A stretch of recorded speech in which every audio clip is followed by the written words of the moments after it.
Okay.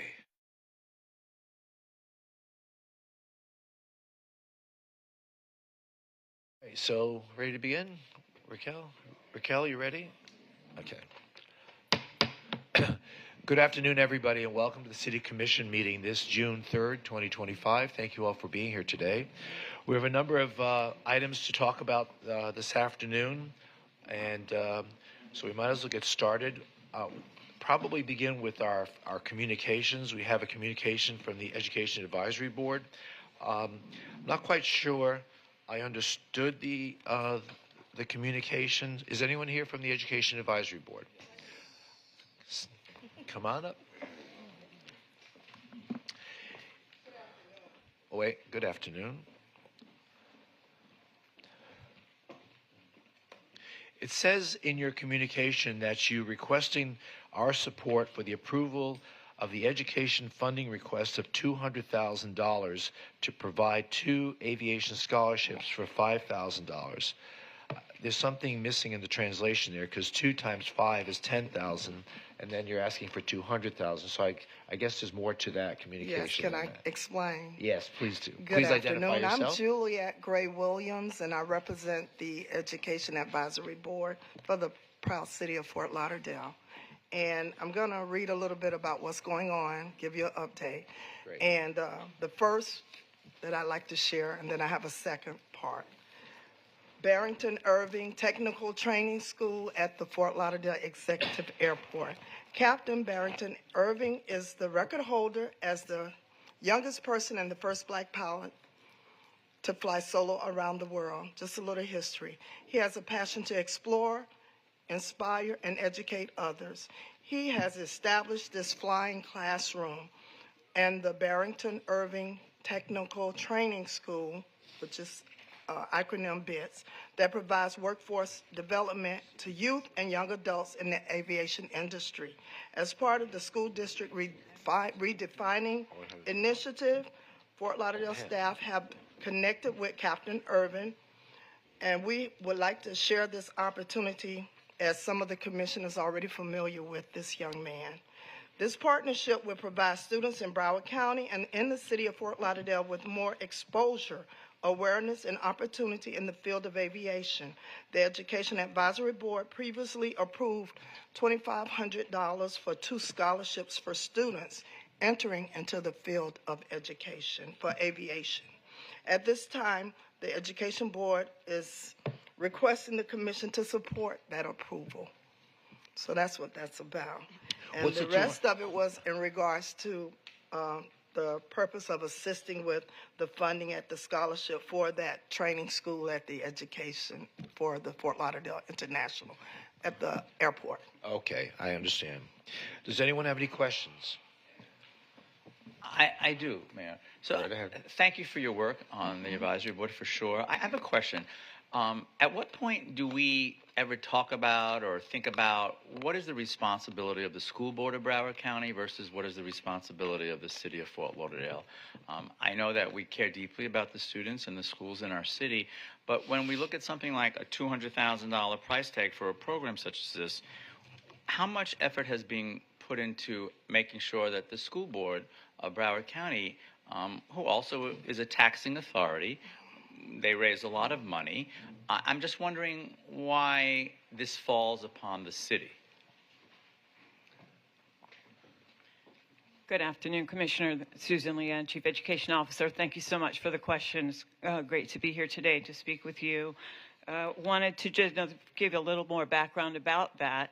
Barrington Irving's Technical Training School is currently at the Opelika Executive Airport, and it is available to all students in Miami-Dade County through the airport. And we are following that path. They have partnerships with the school district in Miami-Dade, and we are partnering with the school district here in Broward County to bring the program to FXE.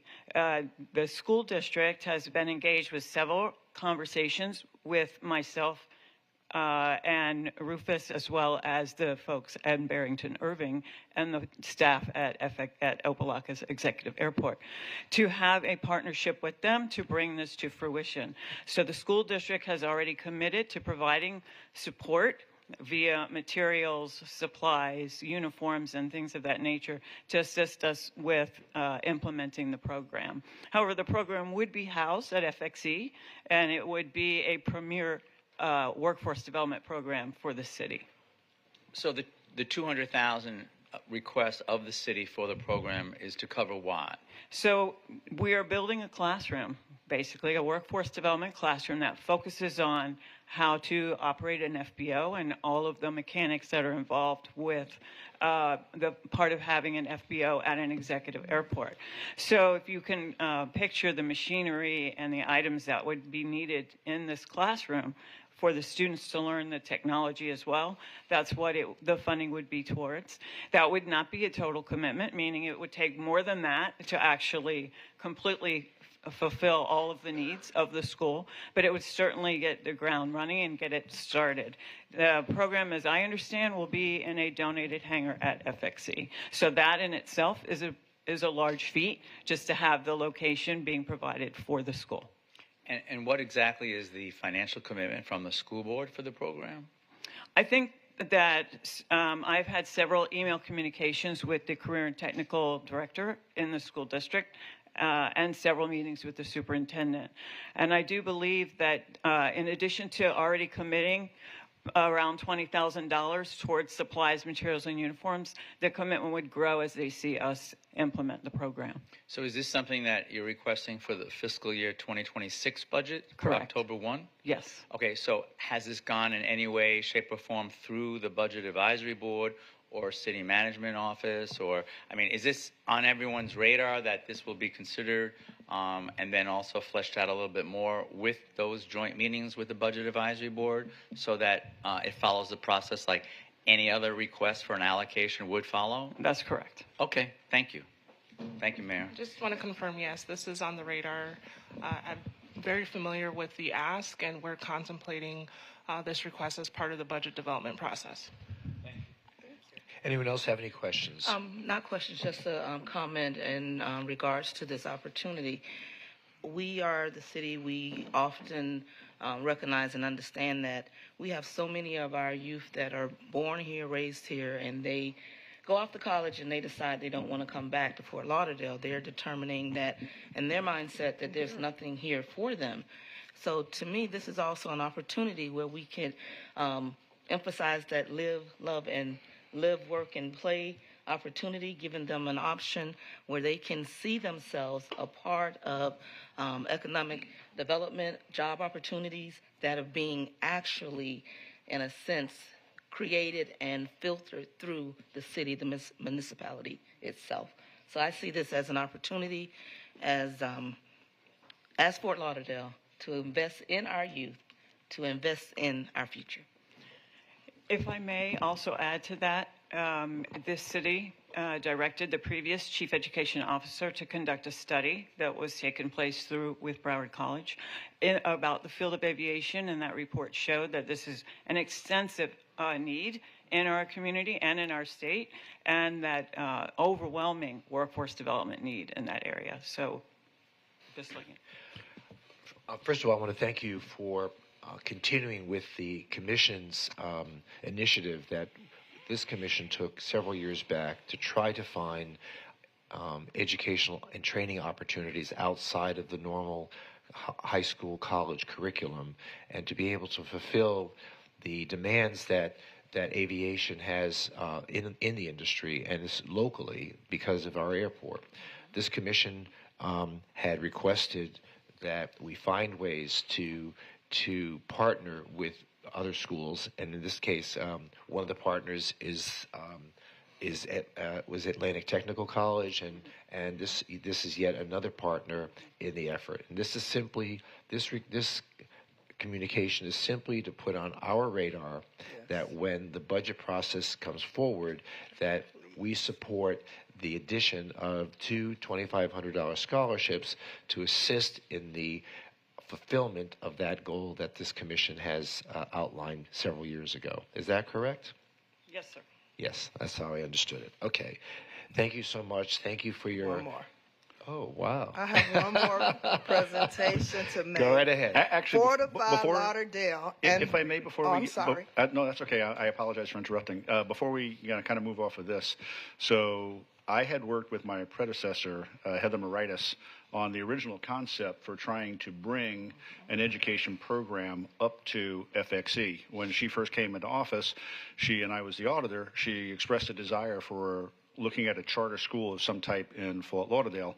And I told her my experience growing up in New York, that there's Aviation High School outside of LaGuardia Airport that has been training the youth in New York City in power plant and avionics, going back to the 30s.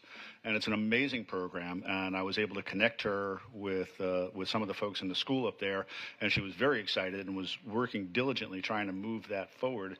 Unfortunately, it ran out of gas. I know Broward College has a program, but I think it's critical to do it through the high school program, because not everybody's going to college and going to be able to pay for that education. It's a great program, but it's still not cheap. But when you can get that training in a high school and it's funded out of regular tax dollars, that's amazing, because you're creating a pathway for kids that are going to be able to earn significant incomes working in our airline industry. We've got an amazing commercial airport right here at Fort Lauderdale Hollywood International Airport. I mean, there's so much opportunity for the youth in our community to be able to introduce to the aviation industry and get into a career that's going to be incredibly lucrative without having to go to college. And I think we have to continue to push that. Well, I think we are doing that. Well, we need to do more of it, though, Mayor, because like I said, we had an opportunity to create a whole school up there,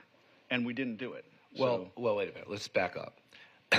What we did was we didn't want to reinvent the wheel, and so this commission made a policy decision that we were going to see what we could do to try to find education opportunities for high school and post-high school individuals who were seeking training, who would be interested in training not just in aviation but also in the marine industry. And the idea was to see if what value existed already in our city, and we spoke with Broward College, we spoke with Atlantic Tech, and I believe we partner with them already. And Susan, you want to talk to us about that? Absolutely.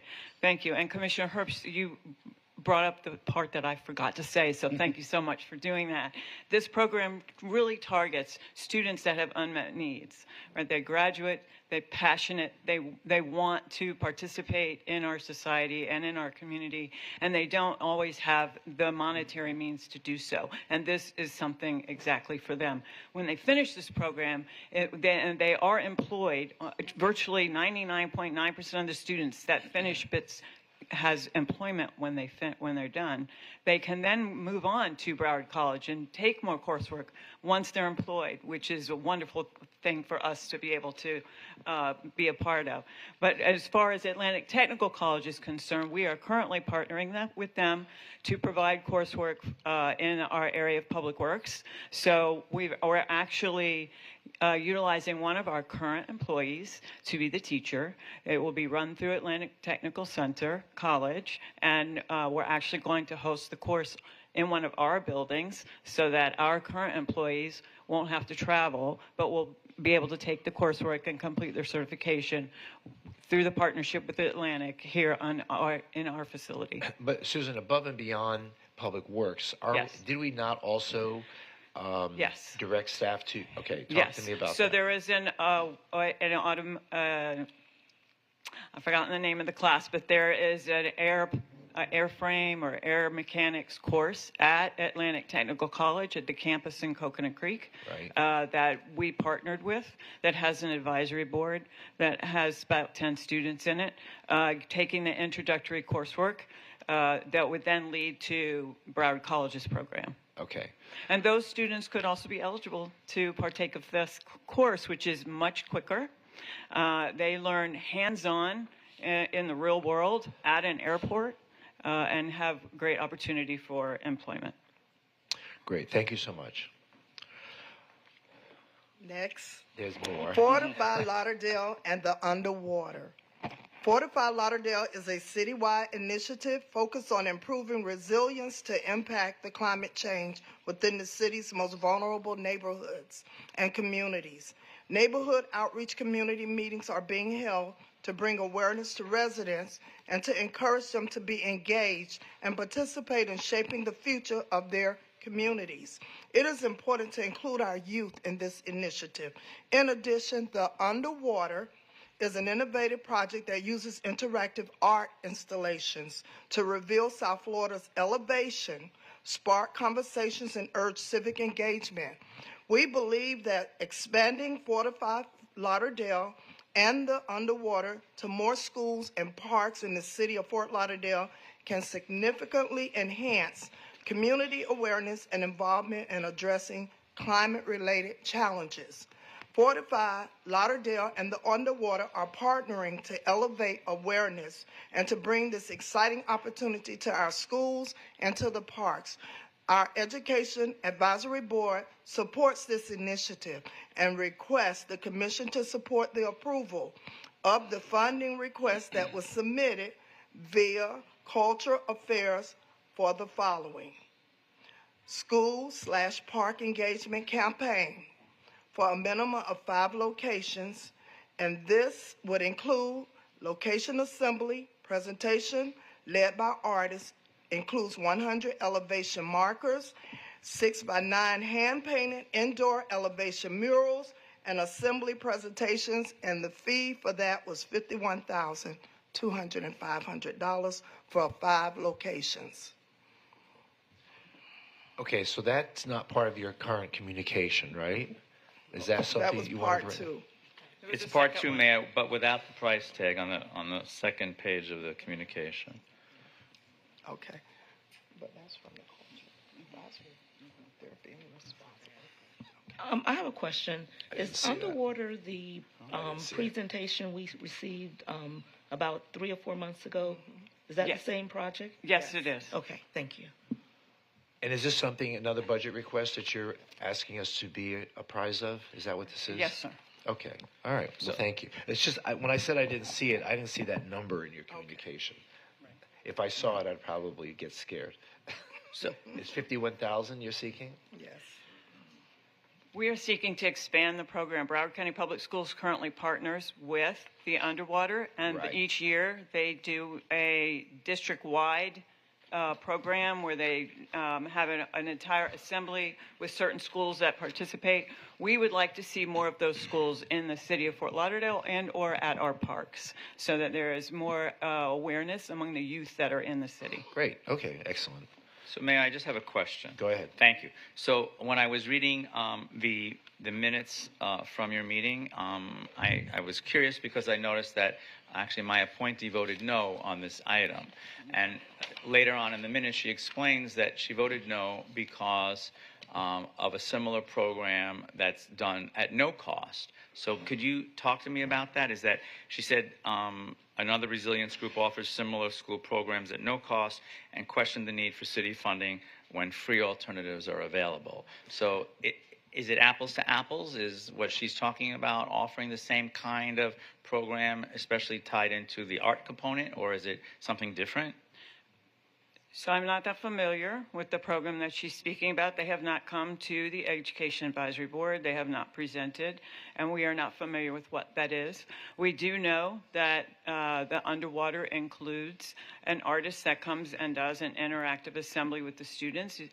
Xavier comes actually to the location and does the artwork with the students. I know that the Underwater is also partnered with Broward County Public Schools. I am not familiar enough with what Mrs. Galtieri is speaking about to tell you whether or not it is apples to apples. I don't know. Okay. I was just wondering, so when it says in the communication that you're asking us to support the approval of the funding request via the Cultural Affairs Division, was that funding request made of the city for our budgetary consideration, or who they made that funding request to whom?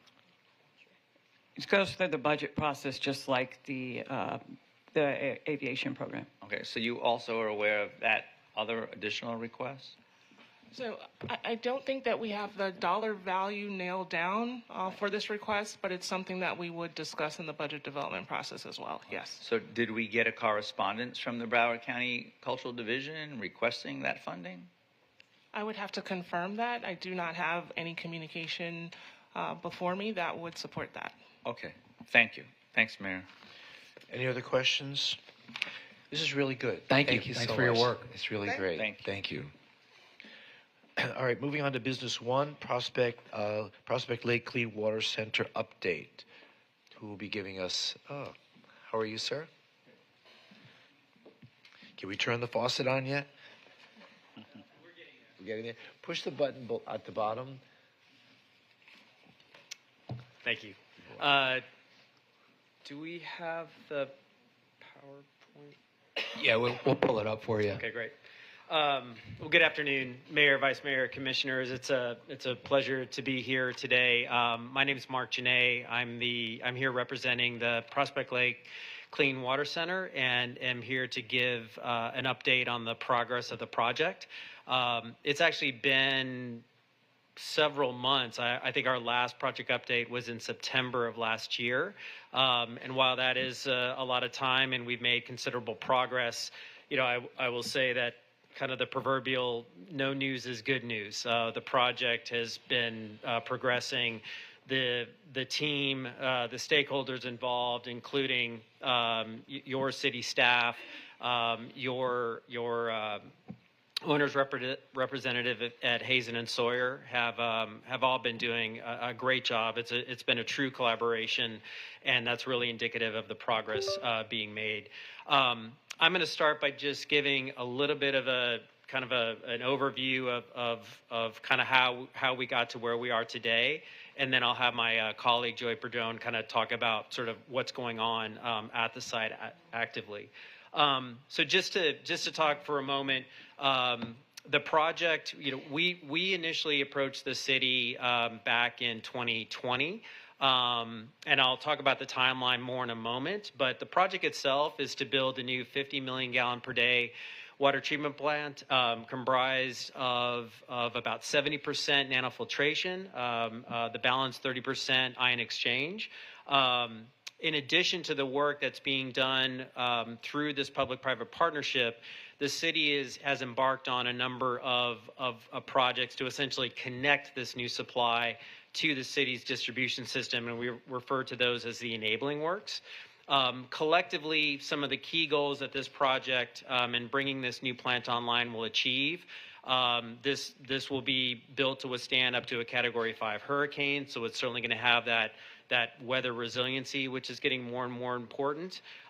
It's going to take care of all the color issues that the current supply has faced for a number of years.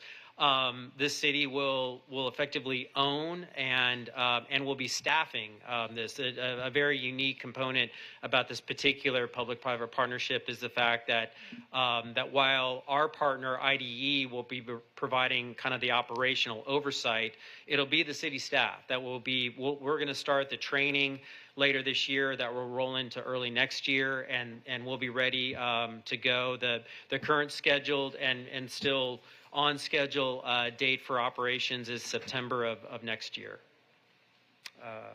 Next slide. Thank you. So again, on timeline, the commission accepted our what's referred to as an unsolicited proposal back in June of 21. That kicked off a 90-day go shop period. There were a few other proposals that were submitted. After those were reviewed, the commission unanimously selected our team to move forward with then ultimately finalizing the contracts. The overall project and the contracts were awarded in February of 2023. We immediately began some of the design and permitting activities that led to mobilization in the fall of 23. And going forward, we're already getting into some of the commissioning activities. Those will take us all the way through commercial operation again in September of 2026. So actually with that, I'm going to introduce my colleague, Joey Padron. Joey's our Prospect Lake executive on the project. Good afternoon, everyone. Excited here to give an update. Like Mark said, I wanted to kick it off by thanking the Commission for the partnership that we've had together on this project. You can see here the list. I'm not going to go one by one, but you can see the list of work that the Commission has approved in support of this project since the actual NTP in February of 2023. So really appreciate the work as we move forward to our commercial operation date in 2026. So last time I was here, we were in the thick of the mass excavation for the project, and very pleased to announce that we are 100% complete on the excavation and the backfill. If you come to the site, you'll see the pictures at the end. The site is essentially at grade, so all of that massive earth moving is complete now. So same with the underground pipe. Last time I was here, we were in the thick of finishing up all of the underground piping. You can see the pictures of where it's come, and we are now 100% complete as well on all of the underground piping.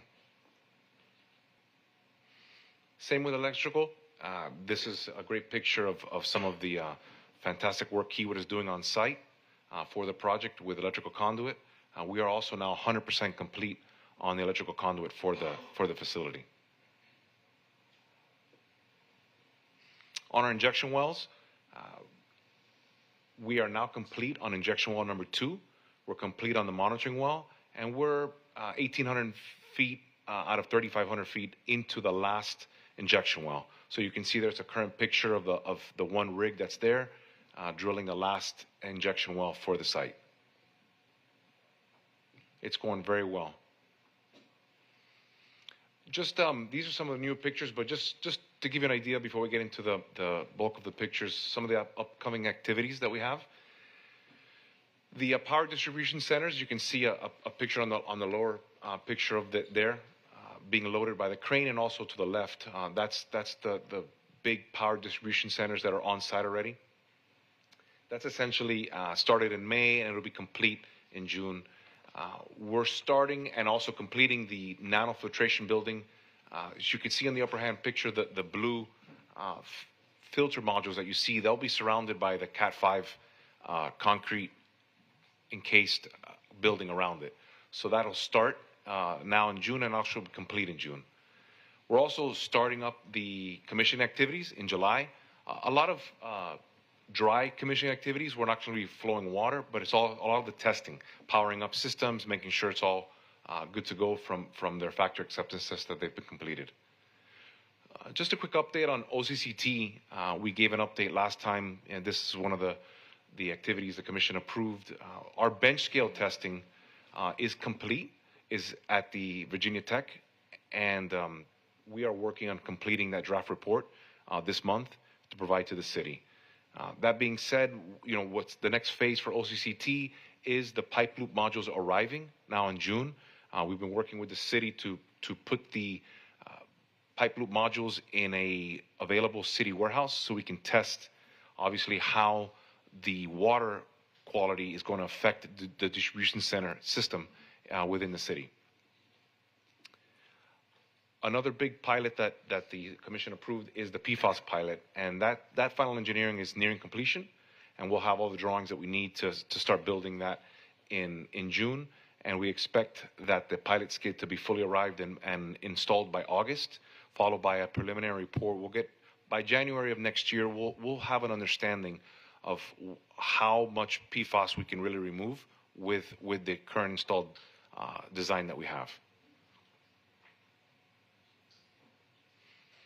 So this is just a quick overview. But we do have goals established anyway, right? We have when from we the EPA. Yes. Well, EPA. Well, let's talk about that. EPA is relaxing its standards, but we had when we first contracted with you had set benchmarks as to the amount of PFAS that this new project was going to be able to withdraw from the water system, and we're still using those as our target, correct? We're still using the same technology, right. And the technology that we're installing does remove PFAS. Of course, what the pilot's going to answer is, can the installed technology remove the PFAS to the levels that the EPA is asking us? Well, again, under the new administration in Washington, the EPA standards are being relaxed. So I don't want to use them as a guidepost. Tell us your thoughts. Sure. So, Mayor, there are, I'll call it 3 kind of main PFAS components to the EPA's rule. There are 2 primary PFAS constituents, PFAS and PFOS. I may have that wrong. And then there's another kind of third bucket that kind of catches a number of others. What they're currently proposing is they're going to eliminate sort of that third bucket of having rules or requirements around those constituents, but they are maintaining kind of the 2 primary constituents, and they're maintaining those same levels of removal required, which is the 4 parts per trillion. Right. That's what we're targeting. Right. Yeah. And so we've now done the testing to see how much PFAS is in the well field, and those levels are higher than certainly 4, but they're not. I mean, I want to say the average when you have all the blended wells is something around maybe 20. So we don't have that much to get to the regulatory limit for those 2 that we still have to require. On our own. Right. I understand the natural water is lower than the standard, but still higher than the goal we wanted to establish with this filtration system. Correct. Yeah. And to meet the federal and likely the state regulatory requirement of 4. The other thing that's likely going to change is that the requirement was to ensure that you would meet that compliance. The deadline for that was 2029, and they're talking about extending that out to 2031. Okay. And those are still, they have not finalized those changes, but I think most people expect those to be finalized. Okay, great. Yes, Thank you so much. Thank you. So just drawing your attention to the screen, you could see at the Wellfield site where the site is being built. Just to give a big overview of where we are.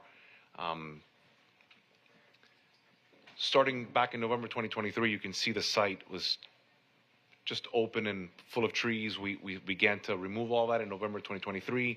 You can see the progression through February 24, May and July of 2024. You can see all of the piping being installed. This is the picture of where we last met in September. This is what it looked like in September when we last gave an update in September 2024. Moving to now of May 2025, you can see this is not an AI-generated photo. Some people think it is, but it is not. It is real, and we've come a long way since September of 2024. It's amazing what you've done. It's really amazing. Yeah. Thank you. So this is another picture, a little bit more in zoom. The tank in the back with the cylinders, that's the product tank. That's where the final water will be sent to before it's being sent over to 5-ash and the distribution system.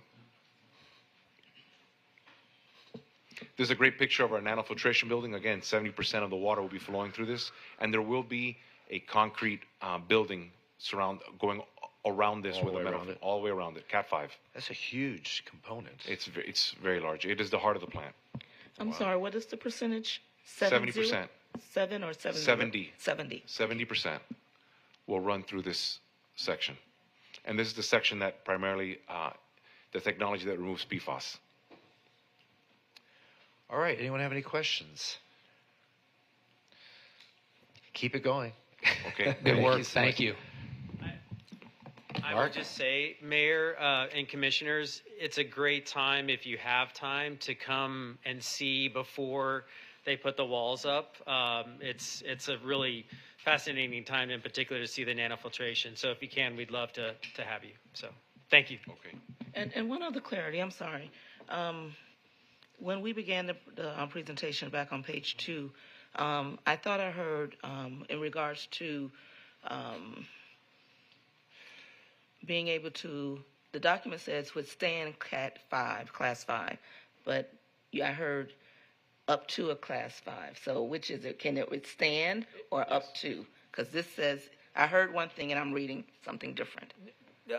Commissioner, so it will, like and I'm going to have this number wrong, but I think a Category 5 is sustained winds of 155 or 57 miles an hour. And this will be designed to meet that, to meet that kind of threshold. If someday we've created a, heaven forbid, but a Category 6 and the winds are 200, it wasn't designed to get so we absolutely can withstand the definition of a Category 5. Okay. Thank you. If it's Category 6 at 200, I think we're all moving. We would. We would Let's hope that never happens. We would be. All right, very good. Thank you so much, gentlemen. Business 2, City Hall update. Who will be talking to us about that? So, Mayor and Commissioners, we wanted to give an update on the city's efforts toward a new City Hall site and campus, as well as to discuss an unsolicited proposal that we received recently and communicated to the Commission via memorandum. Great. Ben Rogers will be speaking on this topic. Okay, great. Ben. Good afternoon, Mayor, Commission. Ben Rogers, Acting Assistant City Manager. So as the City Manager alluded to, we're just going to give a brief update on City Hall and seek Commission feedback on some next steps.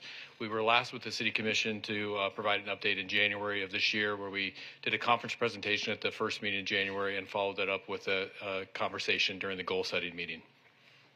Before we get into it, I did want to also highlight some of the demolition efforts that went into this project. It was about a year ago, May 7th, 2024 is when we did the time capsule unveiling and found what was left for us many years ago. We then relocated a lot of the assets within inside the building and started the demolition process.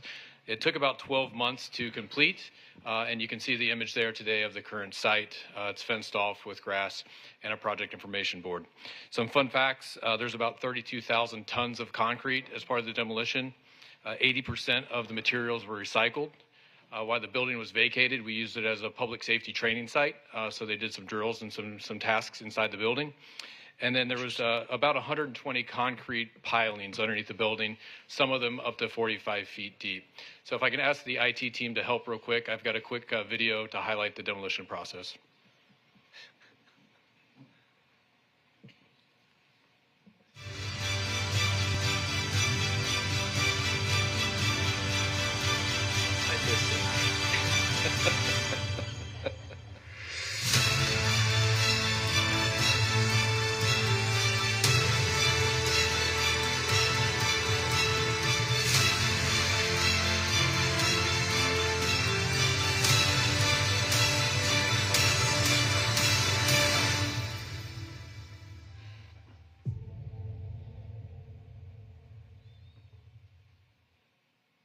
So I think it's important. Mayor? Do you need Yeah. a tissue? Yeah.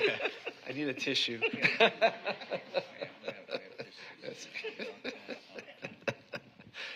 I think it's important to highlight those type of things and capture it in video, because a lot of hard work, a lot of effort went into that to get us to where we are today. So in January, we talked about some things that the city staff were working on. We talked about an owner's representative initiative where we issued a solicitation in November. We closed that solicitation in January. There were 7 proposals that received that the evaluation committee have gone through. In March, they heard presentations from those top listed proposers, and they've recommended Jacobs Project Management as the consulting firm. Right now, we're currently in negotiations to get the finalized agreement, and we're hoping that we can bring it to the City Commission the summer of 2025. So part of that scope that they would be delivering is a task order-based approach. So we wouldn't be committed to a dollar figure or a set of deliverables, but rather in the 5 different construction phases, there's different elements that they would help the city staff move through. I've heard a lot of input and a lot of questions about how big will the building be, what will be in the building. These are some of the tasks that we'll lean on them to help us with their knowledge and expertise in dealing with other city hall projects and other municipal government sites. But Ben, we've already created our needs assessment, correct? That's correct. So that part's already done. They're just here to organize and coordinate and make sure what we expected to get done gets done in a commercially reasonable way. Yes, and each phase will have a task order that we would issue, and so we can define and limit what the scope of their service would be in each different phase. Okay. The next thing that we're working on right now is the design criteria package. The design criteria package solicitation has not been released yet. We wanted to provide the commission with an update before, but we are ready to move forward should that be the direction. The design criteria package has 2 separate tasks associated with it, and each one of those tasks have the deliverables there. On the project definition, what's being asked is that the design criteria package consultant would come up with 3 different concepts or 3 different kind of layouts of what the building could or couldn't look like, and then we would narrow it down to 1 design concept and have them advance that through the design process. The end goal being a 30% design that would be our foundation for a design build or whatever the next step would be in the construction process.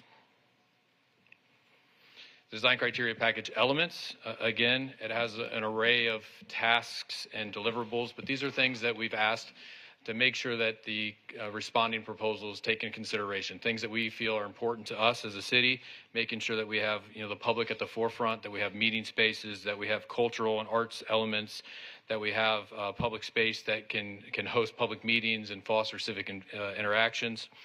And the building massing, again, it still needs to be determined, but right now, based off of the ULI report, we have 350,000 square feet in here with 800 plus employees. That breakdown is about 350 square feet per employee, which is the ULI recommendation. And then it had about 70,000 square feet in on the floor plan for the commission chambers, for meeting spaces, customer service areas, paying your bills, things like that. Ben, could you just go back, please? Thanks. The second row of rectangles, are those also needs that we've identified, or are those wishes? Or these are all wish list things, but these were things that we wanted the proposers to keep in consideration as they're responding to our if we put this design criteria package out. Things that are important to us to make sure that we incorporate into the design of the building. Okay. And just some of these boxes are higher priority level than others. So, right. For example, a commission chamber, that's a non-negotiable item that we would need as part of our city hall. Yep. Got it. Thanks. I mean, all these pretty much seem commonplace, right? I mean, I don't see anything extraordinary. Yeah, I mean, this list was to really illustrate the public outreach that we did through the Reimagining City Hall. I know the commission's provided vital feedback along the way, and so we just wanted to memorialize that in our design criteria package solicitation, so that way the consulting firms that respond understand our priorities.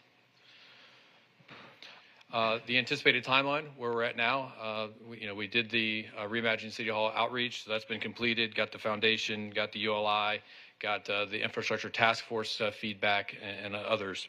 As you saw, we did the completed demolition the middle of 2025, and we've got the owner's rep RFQ that is currently being evaluated with hopefully an item for the city commission sometime this summer. Where that leaves us again is we're at the design criteria package RFP phase. So if we move forward with releasing that, that would be probably the next 4 to 6 months of this calendar year. And then we bring back a recommendation for an award. And at that point, we would start the design criteria package with the design firm. We put in here 12 to 15 months as kind of the timeline for the design criteria package. That's what we utilized, or that's what we had in the Joint Government Center effort. But until we put the design criteria package out and we get the information back from the proposals, that's just a placeholder of our timeline. But how does that interface with unsolicited proposals that are going to be presented to us that will come with designs, that will come with a lot of the components that you would want to put into a design criteria package? What happens if it's being presented to us in an unsolicited manner? Does this interact? How does that interface with this timeline that you created? Because this is a very extended timeline. Mm-hmm.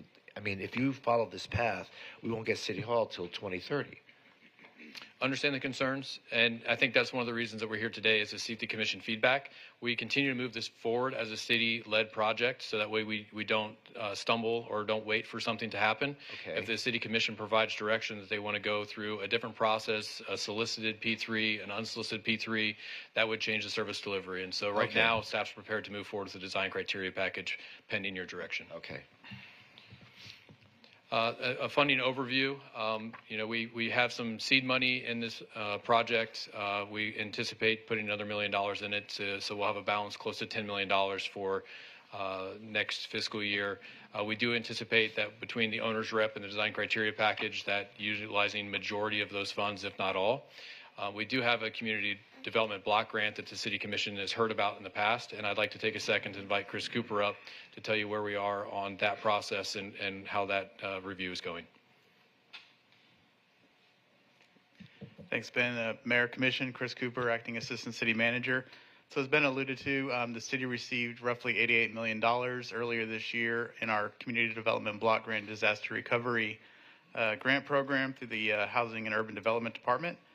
We are in the process of doing our required public action plans. So part of that plan requires us to onboard a technical advisor, which we did a solicitation for. The scoring for those advisors is actually happening today. So in the near future, we'll bring those advisors ranked to you to get approval to move forward with our consultant. Once that consultant is onboarded, there's about a 120-day period of time where there'll be public input. We'll develop a impact and needs assessment that will be submitted to HUD once it goes through the public process, which includes stakeholder input, coming to commission for review and approval. Once that gets to HUD, they take about another 60 days to approve that plan. And once that plan is approved, we can begin to draw down funds based on that plan. So the commission had previously provided input that they would like to see potential ways that we could utilize all or part of the $88 million towards the City Hall project. So we'll keep that in mind. We'll include that in our planning process and developing that action plan.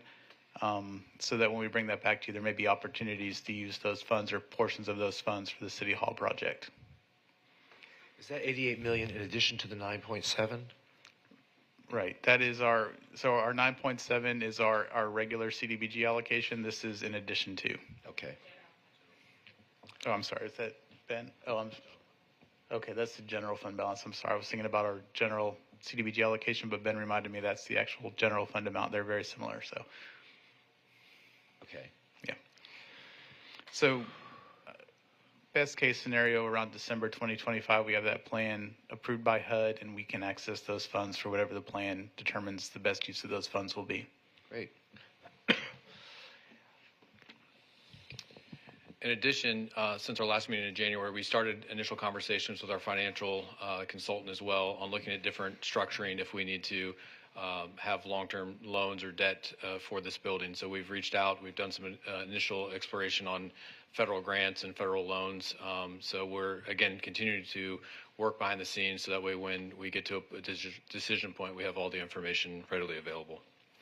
And that includes the Department of Transportation's program.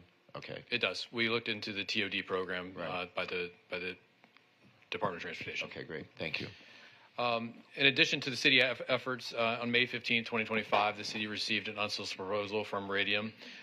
They are a international developer with a 20-year track record of delivering complex capital projects. We, again, wanted to make the commission aware of this unsolicited proposal, seek feedback from the commission on where they are for next steps, and determine if the unsolicited proposal is the path to go forward. This conversation is very similar to what we had for the Holiday Park parking garage at the last meeting of learning what the desire of the City Commission is on next steps. And to help facilitate that conversation, we really kind of laid out three different options. Advance it as option A as a current city project, and that could mean a myriad of different things. It could be a solicited P3 project, very similar to the Los Osos Marina project. It could be moving forward with the design build or construction manager at risk project.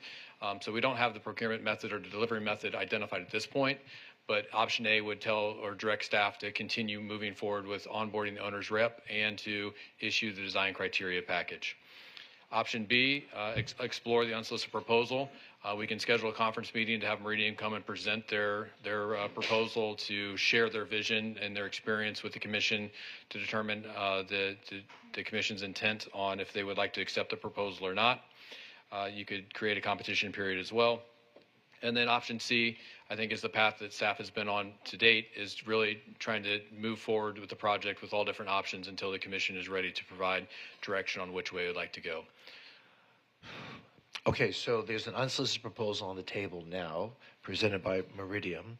So let's talk scenarios. If we accepted that today, the commission is not really accepting them as a vendor, but we're accepting their proposal to review by city staff.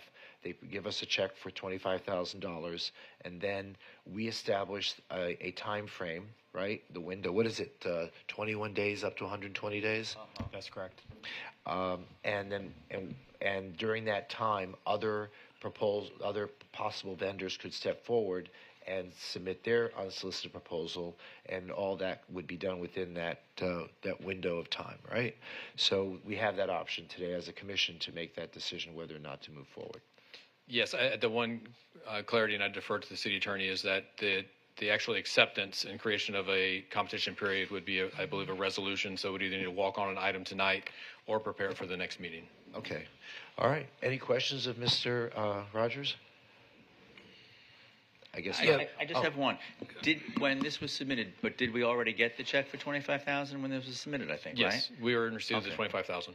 Okay, well, thanks. we received the check. We haven't negotiated it.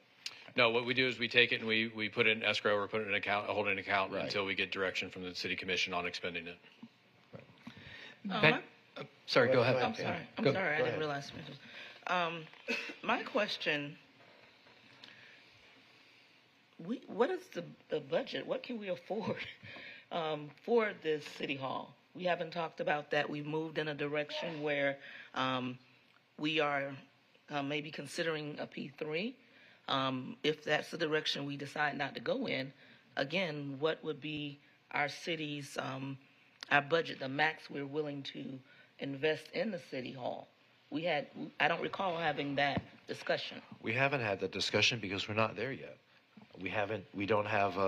We've come up with a needs assessment in terms of square footage and so forth, and we've come up with the list of purposes, page 6, Right. Which we would like to include those purposes as much as possible. And as Mr. Rogers has indicated, there's still design phases that have been scheduled. That's on page 7, that if we continued on our own, it would lead us to the point of what it would cost ultimately if we were to do it on our own. Okay. Even with that, I always say I'm a layman. I think at that level, if I'm going to purchase, build, or go into any type of investment, I have an idea how much money I can spend. So I want to know how much money we as a city could spend, even in this capacity, because I can dream big now. We have a great wish list here, and I'm pretty sure that others have some more they would like to add to that. However, what can we afford? Can we add that to our conversation? Yeah. It's a good question, which we'll get to, I guess, at some point. I don't think we've got $100 million down payment that's sitting and that will be available to us. So at least we know that we have a good head start in helping to pay for this. But it's a question that will ultimately have to be asked and answered, depending upon the design, depending upon the space. But we may have to cut back on the amount of space, as we look to see what the price tag is. But it's a good question, and I don't think we're ready to answer that yet, are we? But if I could just add, I think you have to look at, well, for instance, if you look at the Meridian plan that we received and you go to page 20, 21, 22, 23, you see all of those financing plans. You see what those plans look like. You see what the payments look like. You see what the time looks like. You see all of those proposed service payment. You see all of that financial in their proposal. So that will differ if we do open this up and we accept this, and then we ask others to also give us their plans. You'll see different proposed payment structures. So that's a tough question to answer at this juncture because it's all dependent on how these unsolicited proposals are laying out their proposals and what they expect in return, and what, as a partner with us, what that would mean for us over time, and that will differ. So that's a hard question to answer at this point. But I would just think that we all just need to look really closely at those sections of the unsolicited proposals just to see exactly what they're talking about in terms of capital expenditures from both their side and our side. That part I understand, but again, can we afford our part? Yes, we can. Well, we have to find a way. Well, no, you can't find a way if you don't have the money. No, we have to find the money because we don't have a city hall. That part I understand. But we need to be responsible in how we put burdens on our neighbors, our residents. Yes, I'm excited. We need a city hall, but I cannot go and buy a Rolls Royce. I'm not going to buy a Rolls Royce because I know my budget. Well, no one So, wants to no, buy no, a no, no, Rolls no. Royce. No. Listen to me. I'm not throwing any type of shade. I'm making an example. Let me rephrase that because I'm not trying to be out of order. What I'm saying, I know my budget. Before I go to purchase anything, I consider my budget. We as a commission representing our neighbors, we need to know how much money we're working with. Not money that we're going to reach and find, but what are we working with? That's what I'm asking. Well, and I Mayor? think that's a fair question for our neighbors.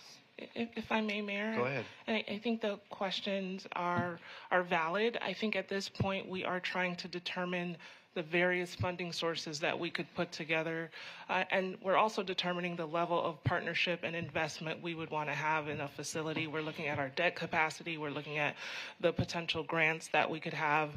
We're looking at the amount of space that we need. And so there are a lot of moving pieces. And so it is challenging to determine how much money we would need because it all depends on the level of investment we want to have in this project and if we want to have project partners.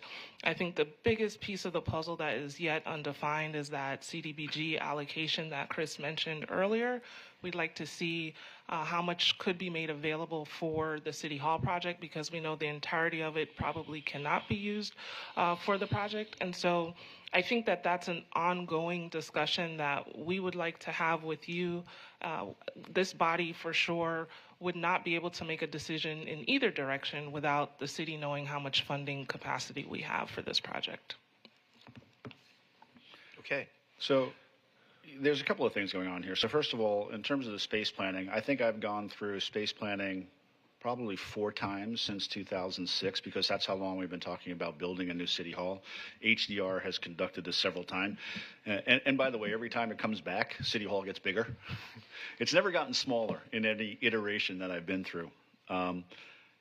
Just in terms of ballpark numbers, the last time we went through the planning for the joint city-county government building, we were, I believe, at like $400 million. I doubt it's gotten cheaper because that was, 6 years ago? So to my knowledge, I haven't seen construction costs coming down. They've only gone up since then. So I think if you're going to start anywhere, you're going to start at that number. You know, I've looked through the unsolicited proposal, and I don't see anything here that talks about how much it's going to cost. I see they talk about an availability payment structure. They talk about no upfront capital expenditure. But there's nothing in this P3 on those pages 23, 24, 22 that actually tells us how much this is going to cost us. So I think to Commissioner Beasley-Pittman's point, it's premature for us to be considering unsolicited proposals until we've done some kind of design criteria package. We have an idea of what our space needs are. We have our own engineering estimates of what we think this is going to cost. We do this with almost every other project that we engage in. Our engineers figure out what they think it's going to cost, and then we go out to bid. We don't go out to bid without knowing how much something is going to cost us. So I think we need to go through that exercise first. I'm not in as much of a rush as some of my colleagues are. You know, we have opportunities available to us up at Cypress Creek to continue to rent space for staff if need be. I think we need to be deliberate in how we approach this. If we're going to go down the P3 path, I would say the unsolicited P3 path is probably the worst one I can imagine, because then we get the design and a building that somebody else wants to foist upon us. The only good P3 delivery model is the solicited P3 delivery model, where we develop that design criteria package, we put it out there in the street, and then we invite partners to come in. There's a lot of things here about our ability to borrow tax exempt that is preferable to having the private sector go out and finance. Our borrowing rates based on our AAA rating are significantly lower than the private sector's right now. So I don't even know why we would be considering a design, build, finance, operate, and maintain. Design, build, perhaps, but finance, I don't see the benefit to that. So somebody will have to explain to me how it's cheaper for the private sector to borrow at a taxable rate than it is for the city to borrow at a tax-exempt rate. I haven't seen it yet. That's why with our Prospect Lake, we wound up taking on most of the financing for that project because it turned out to save the city a significant amount of money when we financed using our ability to do that. So I think we need to really have a clear idea of what our space needs are, what we think it's going to cost us to do that, and let's be realistic about this. Again, I've been through this space planning 3-4 times since I've been here. And it's very interesting when you see this because the original plans back in 2006 was everybody had an office, okay? And we had a break room for like every 10 people. Well, guess what? In this modern age of space planning, we use open concepts where we have flexible space. We don't use an office for everybody. So how we work and what we think is the most efficient and effective way to put employees together has changed substantially in the last 20 years since I went through this the first time. So I think we need to be very mindful of what we're doing. We also, and I say this over and over again, I've been a strong advocate of the fact that the workforce has changed and not everybody wants to be in an office every single day. Not everybody wants to commute downtown and fight parking and fight traffic every single day. So work from home is still a very viable option. Hybrid workspace is really the most preferred option. It's the highest productivity and the most preferred option for most employees. So let's keep an open mind as we go through this. Let's figure out what our space needs really are. Let's think about open concept and flexible space.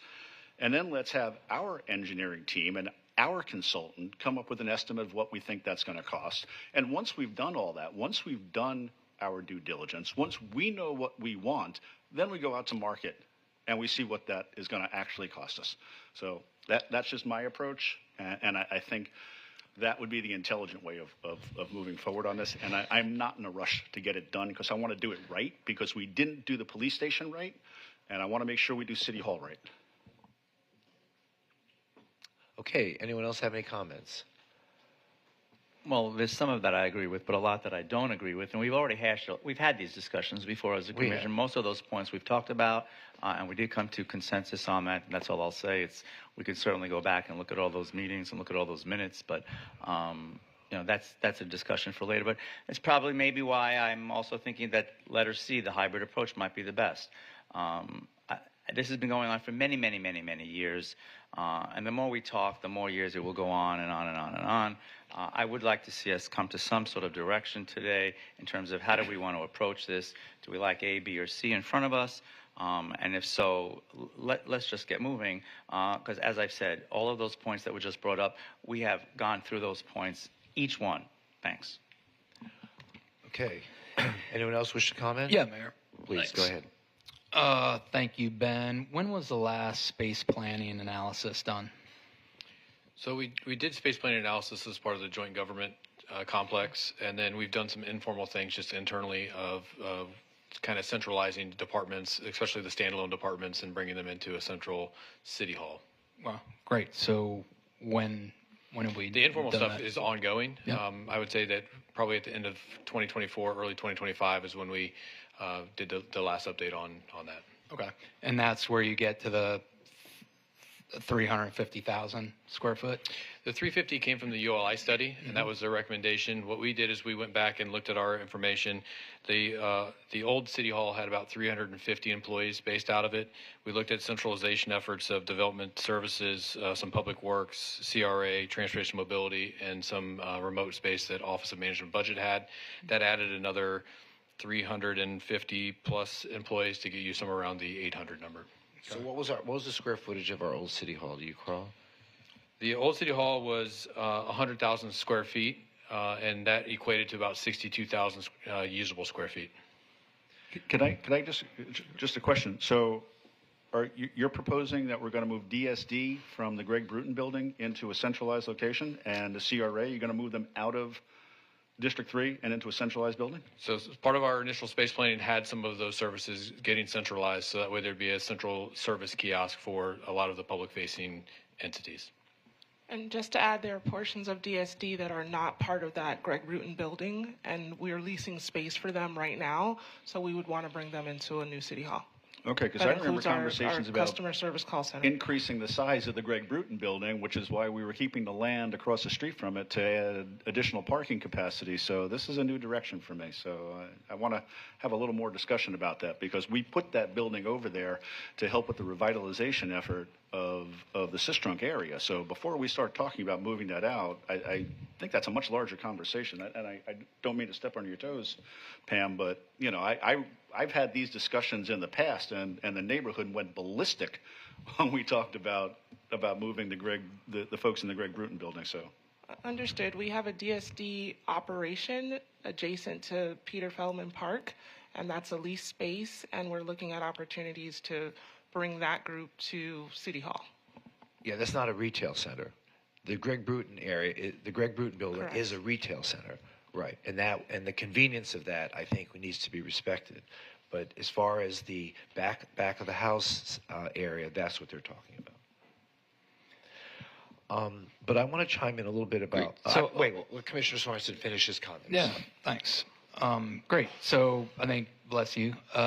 So sounds like very recent space planning. I'm a big believer of when appropriate, centralizing.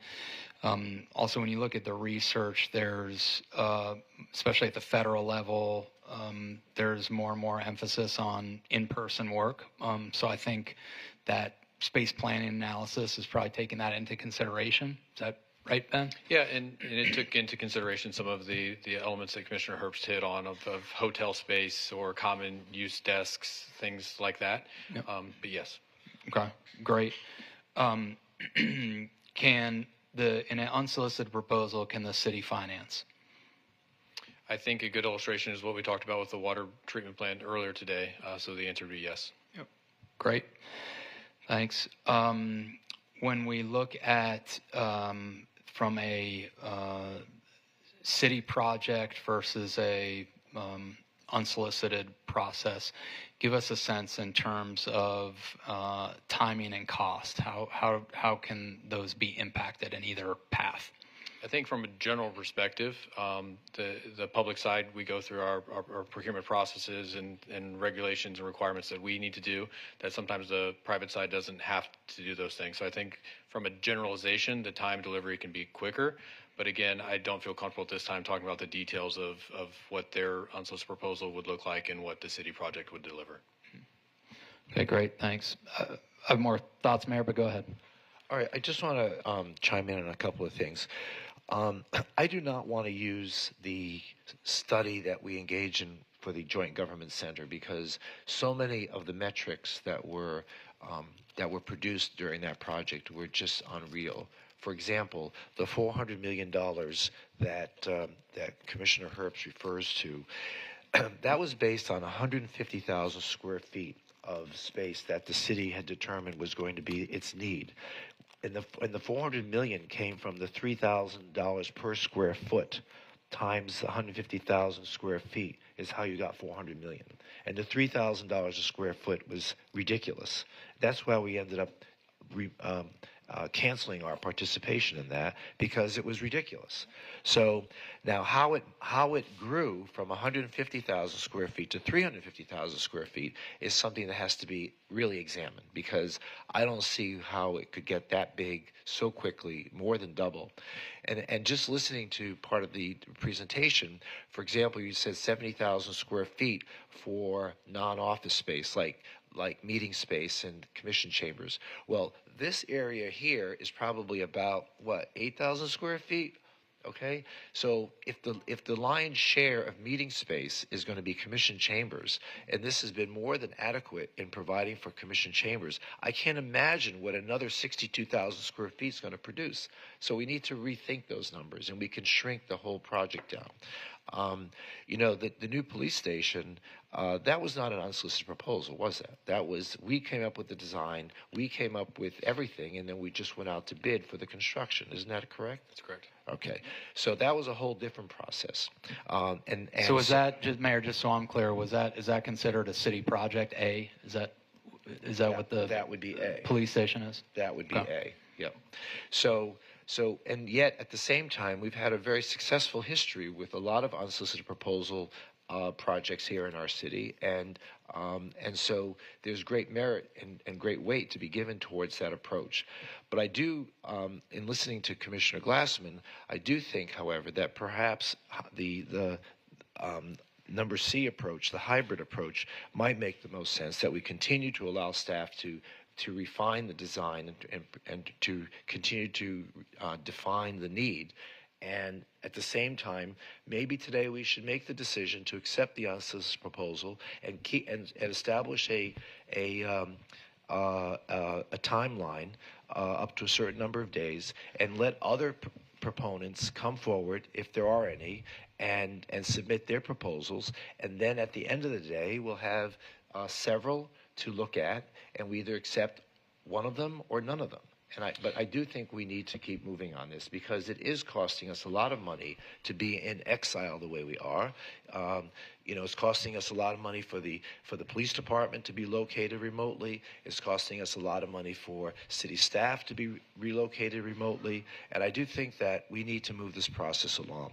And like you said, Commissioner Herbst, construction costs only become more expensive every month, every year we wait. So I see no merit in waiting, because every time we wait a year, costs go up a certain percentage, and it just keeps driving the whole project to a point where, you know, we are putting an extra and unnecessary burden on our taxpayers. So my feeling is, and this is my recommendation to the Commission, that we proceed with the hybrid approach, perhaps accept the Meridian proposal today by a resolution, a walk-on resolution tonight, and let the process begin. We have nothing to lose. We have absolutely nothing to lose, and at the same time, we have everything to gain. So that's my recommendation. I don't know what the appetite. Can I address one thing yeah, there, go Mayor? ahead, So go ahead. there's an economic fallacy in what you said. It's not cheaper to build than it is to rent. It's usually cheaper to rent than it is to build. So we're not losing money by continuing to rent, because the cost that we'd be paying if we started construction right now would simply be debt service. So it's you got to remember, cash is fungible, right? So we either pay rent or we pay the cost of construction. Either way, there's no such thing as a free lunch. So it's always cheaper to rent an existing building than it is to build a brand new one. But I wasn't speaking just in terms of rent. I was speaking in terms of costs that are the intangible costs of having a dismembered government that's spread around the city, and the inability to function in a coordinated way where people are housed under the same roof. I disagree with that. I disagree with that. Sorry, I apologize. And that whether there are studies for or against any of those models, you know, I'm of the belief that in-person participation in work is more cost-effective than people working from in front of their TV. So my feeling is that, you know, and again, I put it out there for the Commission to decide. We should make some sort of decision this afternoon as to whether or not we want to proceed going forward and accept the unsolicited proposal, and allow others to also submit proposals during that time frame that we set, and but yet instruct staff to continue with the investigation and design criteria, so that we don't lose any time, regardless of the path that we ultimately choose to take. So, Mayor, if I can provide some clarity in terms of the unsolicited proposal process, as we discussed at last City Commission meeting, there is an evaluation period, right, that needs to occur before the intent to enter into a comprehensive agreement, right, that triggers the period for accepting additional proposals. So, what the action tonight would not require a resolution. It would just be an enabling action for staff to evaluate the proposal that we have on hand, and then bring back the proposal proposal an item for resolution with the intent to enter into a comprehensive agreement with Meridian, and that would trigger the time period for accepting additional proposals. Okay, so there's nothing. So there's a preliminary step we have to take before we even get to the point of accepting. Correct. So the direction would be for staff to evaluate Meridian's proposal and then bring back an item with, if it is the desire of the commission, to enter into a comprehensive agreement with Meridian. Is that exactly what we did with the Holiday Park Garage when that came before us as an agenda item at the last conference meeting? Yes. And did it come back to us at night for any kind of? It hasn't come back to you yet. They're still evaluating. Okay. It's during the evaluation process now. Okay. What was the evaluation duration expectation for the holiday park? Did we set one? Yep, so staff's already started working on it. We have meetings scheduled with both of the proposers later this week and early next week. We've done our initial evaluation of key criteria, and we're hoping to bring it back to the commission for consideration before the summer recess. Great. Ben, what role, if any, does the owner's rep play in this, if moving forward with any of these options? Yeah, so if I go back to the slide with the owner's rep kind of general services, I think they can play a vital role through whatever methodology we move forward with. These are some of the high-level tasks that they can assist the city with, and I think I've heard numerous of them come from the commission today about the space planning, the size, the budget, the cost. So onboarding the owner's rep, if the hybrid option C is the direction the commission takes, that would be my recommendation, is that we move forward and continue to onboard the owner's rep so we can utilize their subject matter expertise in making key decisions to move forward. Yeah, okay, thanks. So Mayor, I think that we should move forward with an evaluation period of the unsolicited while continuing to progress from a city evaluation. So that's hybrid approach. Perspective. That's the hybrid C, right? Yep. Yeah, I C, agree with you. And move the evaluation forward. I would be remiss if I didn't again remind the commission that the legislature has added that additional public hearing or public meeting process outreach, that would allow you to go with a unsolicited proposer without going through this public bid process. So it would just require certain findings and 2 public meetings. Wait. Explain to me again. So there is an alternative process for Right. unsolicited proposals Right. that the legislature has now enabled government agencies to go through. Right. All it requires now is a public meeting rather than what they're calling the public bid process.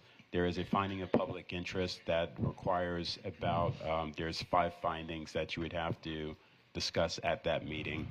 And you can move forward without having the 21 to 120 day open period for additional proposals. Yeah, but the public is allowed to participate even in the original way. Yes. We're not excluding the public in either direction. No, I agree. I was just alerting you to an alternative process that the alternative process would eliminate the need to solicit additional proposals. Oh well, is we what want I'm alerting we you want to. it. I mean, we want there to be competition. So I don't think we want to follow that path. Okay. Right. Yeah, Mayor, just for clarity, I think it's important to have the evaluation period of the current unsolicited, then create a competition period for other unsoliciteds. I think inherently the evaluation period is a competition period in some ways de facto, but having a formalized competition period as well, I think, is important to ensure we're getting the best options coming forward. Okay. So we have a majority? Okay. All right. Yes. I just want a little clarity. I just want to make sure, Dwayne, are you sure that we cannot accept this proposal tonight and start the review at the same time? Because we can't spend that. They gave us a check for $25,000. We can't spend that for the review. I just want to be really certain. You can spend it for the review. I think past administrations have had some angst about actually spending the dollars that proposers have used for the application fee to evaluate applications, particularly if the commission decides not to move forward. But that is the risk that they take submitting an unsolicited proposal. So once we start evaluating, yes, we can we can spend down off of the application fee that is submitted. It just has been the policy here not to do so. But that is what those funds are for. They take the risk of submitting the application. That application fee is for the evaluation of the proposal. I just want to be certain that we cannot move forward this evening with accepting the Meridian proposal. Well, they have and to opening determine up. whether or not the proposal qualifies in the sense of being complete enough to accept. Isn't that what this is about? If the commission is okay with the proposal, having not received any input from your staff in terms of a formal evaluation that you want to enter in a comprehensive agreement with Meridian, you can request a resolution for tonight. Because what I'm basically saying is I know that this is the first of several that we're going to get. There is going to be an evaluation period regardless. Staff's going to evaluate, we're going to evaluate, we're going to have a public participation meeting. In other words, the evaluation that would first occur now is not the end-all and be-all by staff taking a look at this proposal. But for me, what it does is it just gets this process moving. Because we're going to have to evaluate anyway. All of them will have to be evaluated. So that's why I'm just wondering why we're just going to wait. Can we skip that step? Yes. You cannot skip the evaluation step, but what I'm saying is, yes, you can, as a commission, adopt a resolution tonight if you are comfortable with the idea of moving forward with this particular proposal in terms of entering a comprehensive agreement. There's no obligation for you to enter into the comprehensive agreement, right. but you're stating your intent to enter into a comprehensive agreement and enter into a negotiation phase once you have evaluated all the other proposals, if there are other additional proposals that come through.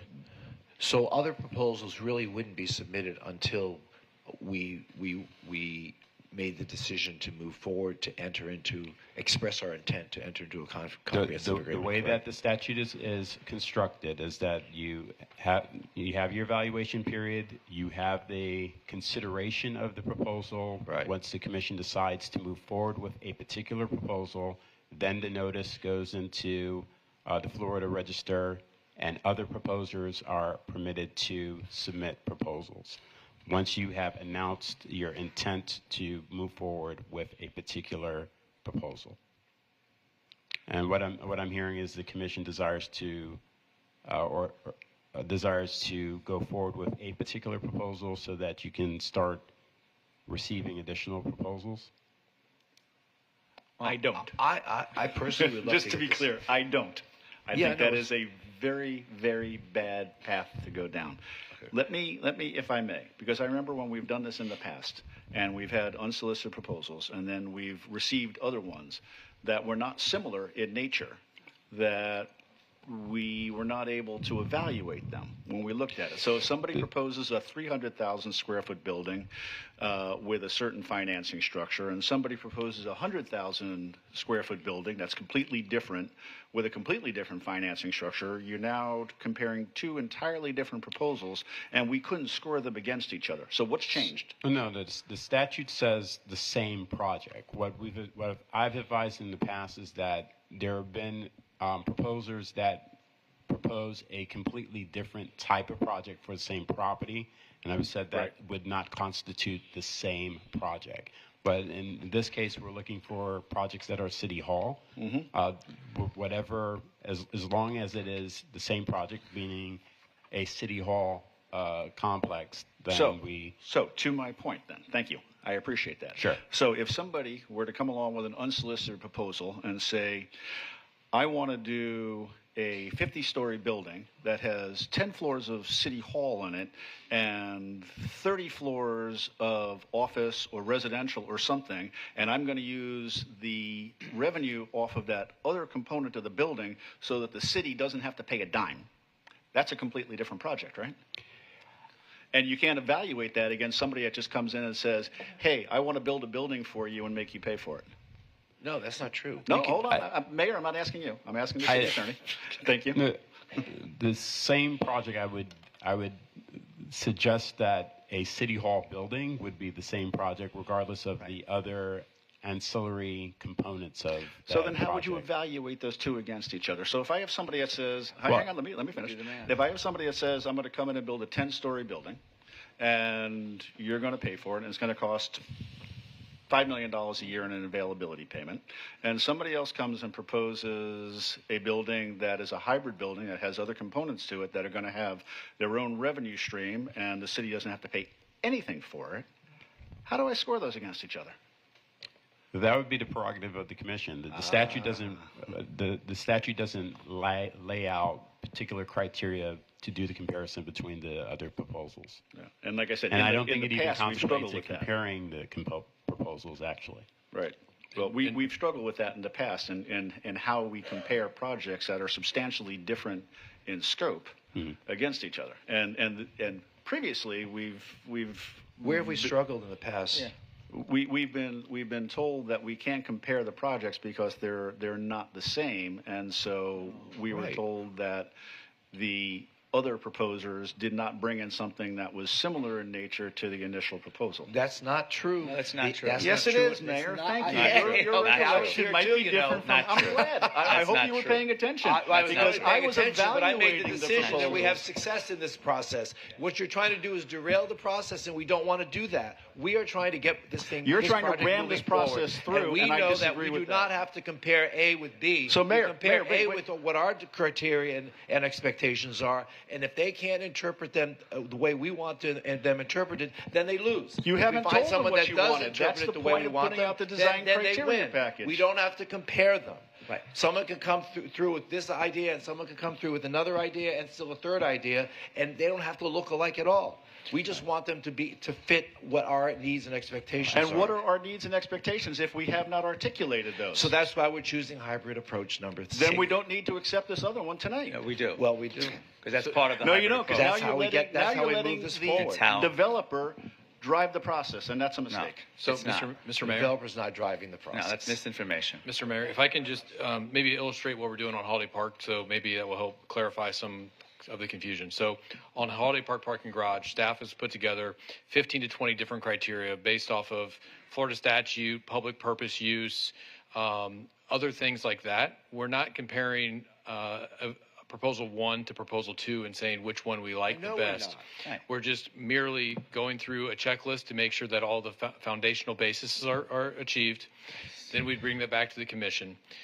Once the commission desires their intent to enter into a comprehensive agreement, and once that competition period is over, then staff would then start doing a little more due diligence, probably the financial studies, comparing them to each other. I believe in the water treatment plant, the process was we went out and we had a consultant do a pro and con list or a benefits and challenges list that the commission used when they ultimately ranked the water proposals. So that's kind of where we're at right now. So what you would see for Holiday Park Parking Garage before the summer recess would be just that staff's evaluation of the primary basic criteria, not this is who we would recommend or this one has these successes and these ones has the challenges. So just for understanding of what staff is doing on Holiday Park. And that's coming to us before we recess. All right, That is our So that, intention. so that we could actually have a walk-on resolution. Let's not talk about Holiday Park right Okay, now. right, Let's no, just I let's understand. just focus on this one project. No, I understand. So basically then, that's going to come and we'll be able to put the resolution on and accept the proposal and then open it up to other proposals.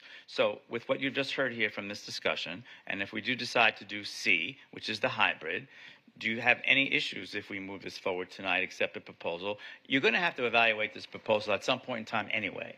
So why not now? Because also, if we do C, you're going to continue to advance the city project option A anyway, correct? We're going to do 2 paths. So I have to step back and say, as the city attorney alluded, it would be up to the city commission and their comfort level if they'd want to accept it without staff doing that initial evaluation. There would be nothing that stops you from doing that according to the city attorney. Option C, if we would move forward with that, I think staff would then be trying to finalize the negotiation with the owner's representative. I think we'd need clarification from the City Commission if you'd want us to issue the design criteria package and start that formal solicitation process, or if you want to wait and see how the unsolicited proposals go. So I think there's still some additional direction that would be as part of option C. Okay. Regardless, though, at the end of the day, staff will evaluate everything that comes in, and ultimately the commission will make the decision. And the commission will get to evaluate based on what you're presenting to us, and we will make a decision at the end of the day. If I may add, whatever proposals we receive or that we're directed to evaluate, staff would still engage in a negotiation process with a firm, a vendor, developer, what have you. So just because we receive a proposal that we might want to explore further, it doesn't mean that the provisions within that proposal would be what we are bound to. So ultimately, we would have to negotiate everything as part of a comprehensive agreement. Exactly.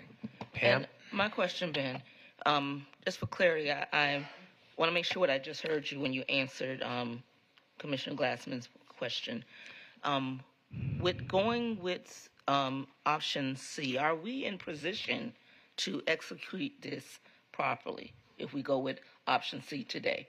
Because I heard some rollback on what we're saying. So if you could explain where we are in position if we move with C, how would that move forward? So with option C, the clarity I would want from the commission is finalize the owner's rep negotiations and bring back an agreement for your consideration, right? That's something we could do. The second thing would be, would you want us to issue a design criteria package so that way we continue to move forward with the city-led initiative and see what happens in the meantime with the unsolicited proposal? And then the third one would be, if you have a desire to accept the unsolicited proposal by Meridian and do a notice of intent for a comprehensive agreement and create a competition period, unfortunately, I can't answer if that would be tonight or if it would be the next meeting or the one after. That would be a commission decision. Yeah, the commission still has a number of different opportunities in which to change its mind, add to the process, bring in the community. You know, this just triggers the process, gets it going, and that's the whole point of this, moving it along. Right. Another question I have is is can a unsolicited proposer adjust their initial proposal during the process? I would defer to city attorney. My understanding is they may. We've received amended and modified unsolicited proposals in the past. I'm not sure once the acceptance is done what that limitation would be, so I'd defer to the city attorney. The statute is silent with regards to that. In my experience, if I'm recalling right, we've had unsolicited proposers that have adjusted during the process. Is that my memory? I think that's what the city manager was alluding to in terms of when we negotiate. We have a base proposal that comes in, and during the negotiation of the comprehensive agreement, adjustments have been made. But I think you're referring to that actual adjustment of the proposal. Mm-hmm. As I said, the statute is silent on that. The window of the competitive time period for submitting new proposals is still open at that time. So I don't know if there's anything that would bar them from submitting another proposal within that window as well. Right. Yeah, I don't think there is. Okay. Any suggestions or feedback, Raquel or Dwayne, in terms of if we went with a competition period, the duration that you might suggest that to be for this project? I think at a minimum, a 60-day period would be appropriate. And of course, additional time I think would help the industry put a better package together for the city to review. But I think at a minimum, 60 days. Okay. Dwayne? I don't have any comment with regards to that. That's something that staff has to suggest with regards to evaluation. Ben? I concur with the city manager. I think 60 days is an adequate period for a baseline. Also remember, you'll be at summer recess as well, so you won't be meeting during that period of time. But 60 days, I think, is a minimum. Okay. All right. So, Mayor, I think we have good. Okay. All right. So what direction are we giving this city attorney then? So To accept to accept the unsolicited proposal, but are we skipping over the initial review process? Are we allowed to waive that, or is that part of the process? No, you can't waive the evaluation process. Right. So we're going to go forward with the evaluation process. The question that Commissioner Glassman posed is whether or not it can be done concurrently, with the anticipation of the other proposals being evaluated as well. And I believe say there's no bar to that. So this project will be evaluated, but you are also stating your intent to enter into a comprehensive agreement for this type of a project. So that would be a resolution this evening, accepting it, and then opening up the process, and we would set those 60 days that we're hearing from everyone. 60 days. So that could happen tonight. Yes. Thank you. All right, so it begins the process. Yes. All right. And in concurrent to that, I think it's important to continue the city design criteria package process. Yes. Yeah. So does that make sense? Yeah, that's hybrid C. Yep. So option C, we're going to finalize the negotiations for the owner's rep and bring that back to City Commission for consideration of award. We're going to issue a design criteria package solicitation that will go through the normal procurement process. And it sounds like the commission is directing or asking staff to bring a walk-on item for tonight to show its intent to enter a comprehensive agreement and set a competition period for the Meridian unsolicited proposal. And just for my stance, I am comfortable with option A. So when this comes through tonight, understand that I won't be voting for the walk-on for hybrid approach. All right. Just putting it on the table. All right. Okay. All right. So do you need anything else? I think there's a majority that wants to still move this thing forward. Then. No, I have clear direction. I don't know if the city attorney or city manager has any clarifying needs. No, I think the direction is clear. Thank you. Okay, thank you. And I just wanted to clarify points that were made earlier. Yeah. If you remember, the water treatment plant process, we received 4 very different proposals, very different, and yet we were still able to make our way through that process and get to what we needed. But again, just to remind everyone that those were not similar in any way, shape, or form. The entire part of their proposals, everything, very different. Thank you. All right. Moving on to business 3, Fort Lauderdale Police Department headquarters. Who will be speaking to that? Anthony Fajardo.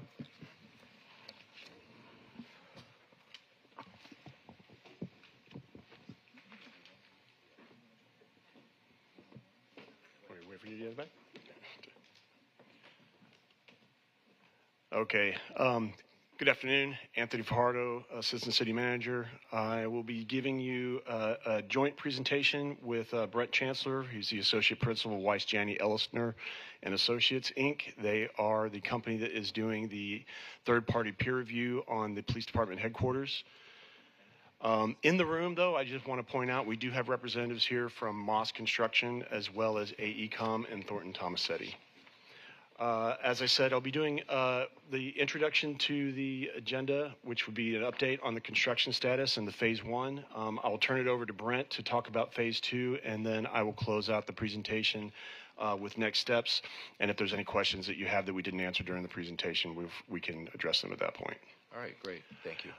So just to remind everybody about the Phase 1 deflection, so this was only in the area of the building on the north abutting Broward Boulevard, as you can see in the image. The remediation work has begun there. There was a lot of back and forth between TT, the engineer of record, and WJE for the peer review on coming to an agreement on how to address the deflection in the area.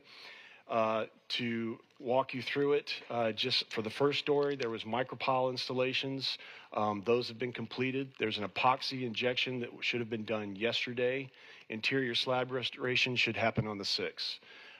The first story column jackets should be completed by now. And the third story columns and cantilever beams, the column enhancements should be complete with the fiber reinforced polymers expected for about a 2-week installation once proposals have been received, which should have been received on May 30th. The upturned cantilever beams, as you're aware of, was already done. And just to let you know, we did send an amendment to AECom for their agreement on May 6th, and Rhonda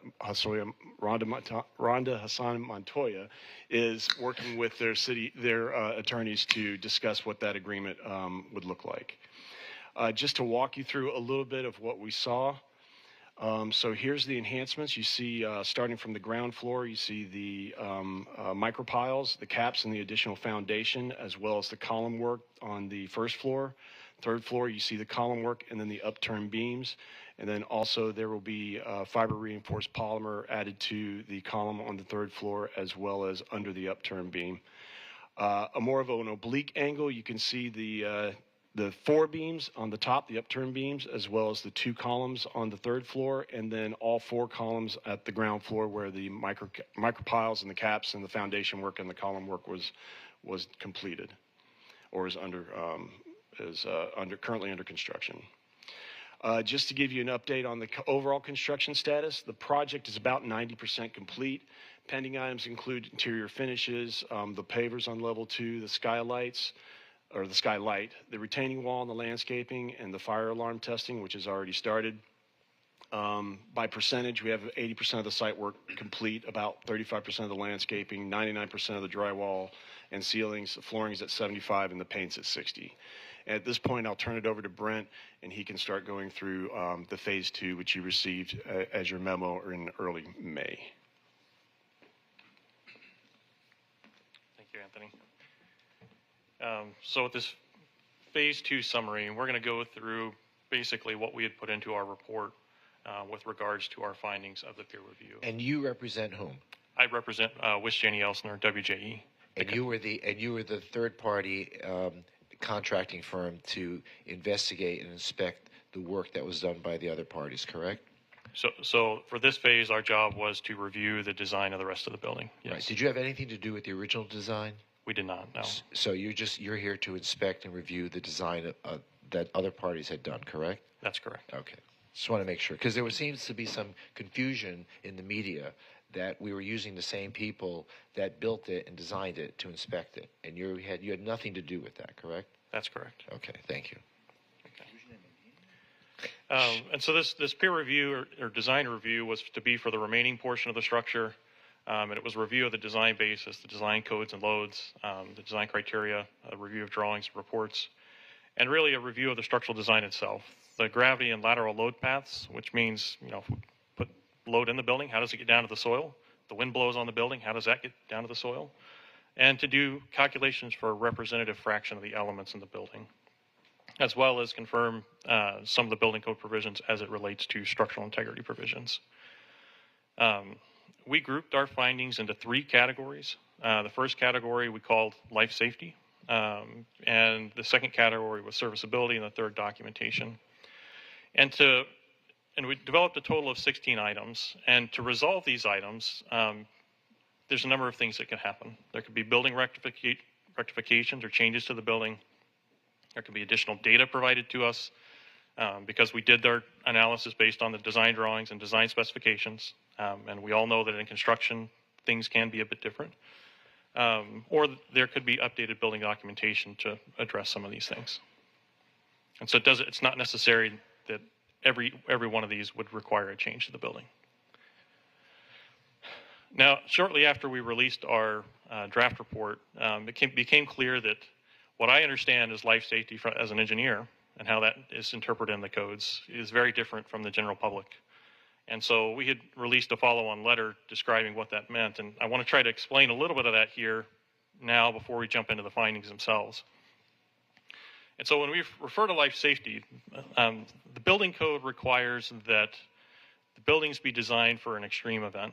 And one example of that is for hurricane loads. And this little diagram on the right is sort of a diagram of what happens as the load is increased on the building. And so this building was supposed to be designed for a Category 5 hurricane, but everyday loads on the building, like today, are quite small. And under that Category 5 hurricane, it not only has to survive that, it has to maintain a pretty significant margin of safety at that point. And so when we develop a finding or an item, it's looking at that extreme load condition and is that margin of safety maintained. And so even though we put it into a category of life safety, that does not mean that the building today in its current condition is a problem. It just needs to be addressed and resolved in some way before that building would ever see that full loading condition. The serviceability category, it's related to the building's ability to perform without excessive deflections, rotation, vibration, etc. And we check those typically under a lower level of load, when they call those service loads, that those are checked at. And then on the third category for documentation, we would expect that this building would have a design life of greater than 50 years. And during that design life, the city may choose to make changes to the building.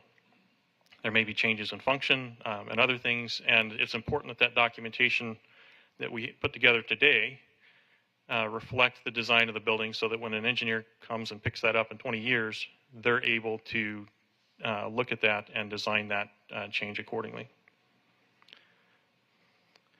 And so now what I'm going to do is I'm going to go through the 16 items that we laid out in the report one by one. Feel free to stop me and ask questions as we go. There's a lot of text on the left. I'm going to try to explain it through pictures on the right, but the text is there if you want to read that as well. So the first finding we had was related to concrete shear walls within the building, and this is for lateral wind loads. There are 3 concrete shear walls that are present in the building. And what we found is that under those full wind loads at that Category 5 level, is that the first story of that south shear wall did not have sufficient margin of safety to meet the code at that point. So let me just stop you at this point. Sure. To your earlier comment, while you may be making these findings, are you also suggesting that they are remediable? Yeah, everything that we've said, put in our findings, right. Each item is fixable. There's nothing about this building that would not be a fixable issue. Okay. All right. Thank you. Certainly. If I could just ask you one more question based on what the mayor just asked you. So when I went through the report, there were many times where you raised concerns, but you also said, but if you explain this a little bit more, it might not be a concern. Something to that. I'm just paraphrasing. How are you going about getting the answers that you need to then say, okay, I understand what you're saying, it's no longer a concern? Sure. So the typical peer review process, which would happen normally in design, but this is kind of after the fact during construction, it could happen at one phase or multiple phases of design. And the peer reviewer would review what was provided to them, develop a series of items, and that would be provided to the design team for their consideration as they're moving forward. What would happen here is, as we provide these issues, there are additional information that can be provided back to us. And so there's a little bit of a back and forth that needs to happen before this can be fully resolved. Because as I said, we evaluated it on the basis of the design drawings and design specifications that were provided to us. As we'll talk a bit later, the actual material strengths in the building may be higher than the design strength. And we could take advantage of some of that as we try to review and resolve some of these issues to get through these 16 items and make sure that they're addressed. Okay, so those discussions will continue. That's right. Up till now, after we released the draft report, we have had multiple meetings, and the past couple of weeks we've had weekly meetings. The design team has provided us with responses to part of those items, and I believe we received the rest of those responses this morning. I haven't had a chance to go through them, but that's the process, the back and forth process of we receive the information, we review it, we agree, disagree, we ask for more, we say this is sufficient to resolve the issue, whatever the case is, and that process continues forward. Thank you. Okay. In the report, we did put some time frames related to some of these issues. This particular one, we put 0 to 2 months. The draft report was sent to the city, I think, end of April. The reason it says 0 to 2 months is we feel like this should be addressed before the major hurricane hits the building, and that's the only logic behind that time frame. In terms of rectifying this condition, we did look at a conceptual rectification where a shear wall was added where the red line is shown at the south end of the building. If that is done, that will provide additional strength to address the issue. The second item is related to the foundations of those shear walls. So we had looked at the capacity of those foundations, and the two that are shown with the dark box, we found that had some deficiencies. If you do put in the rectification, which we suggested on the previous slide, that addresses the one at the south end of the building. The north end may require some additional work as far as addressing that condition. And that may also be a point where additional information is provided and we're able to resolve that in another way. There were 3 column foundations that we found in terms of their capacity relative to their demand was exceeded at that really high level. One possible way to fix this is to enlarge the footings. Is to what? Enlarge the footings, make them bigger. But the design team has pointed out that the design load that they have put on this building is actually in excess of what the code requires. For example, the roof live load that the code requires is 20 pounds per square foot. What was shown on the drawings and what we evaluated for was 30 pounds per square foot. And it may be possible to reduce that to the code allowed limit, and this issue could be resolved. Now, I would say that the city gets a say in this. They get to decide what they want to do here. And we're just relaying what we found and the process as it stands to date. And so the design team has told us, hey, we think we can reduce this from 30 to 20 because that's what the code only requires. We chose to go above that. We can go back and evaluate those foundations and see if that resolves the issue. Well, are we on page 15? You're on 14? I am on 14, yes. I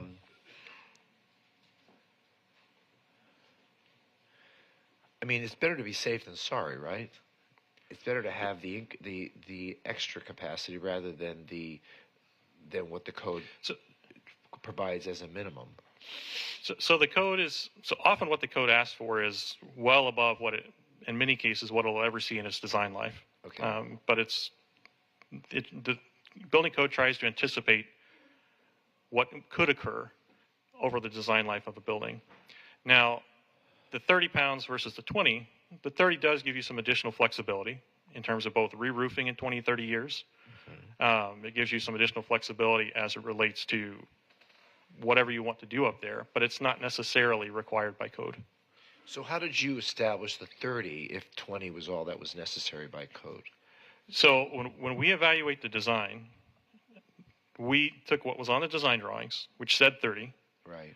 And we said, if it's supposed to be designed for 30, if that was what is on the drawing, then we're going to make sure it has the strength to resist that 30 pounds. Okay. And if it doesn't, we'll raise the issue. Okay. I get it. All right. Thank you. Sure. So the next is what's called these slide bearings. That's actually a misspelling there on the left. It should be slide, not side. But there's 2 bearings at the expansion joint between the main portion of the building and the community room to the northeast.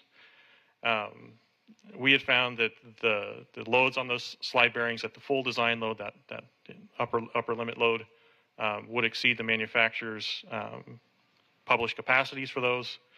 The design team has acknowledged that is the case and plan to upgrade those bearings with a higher capacity bearing.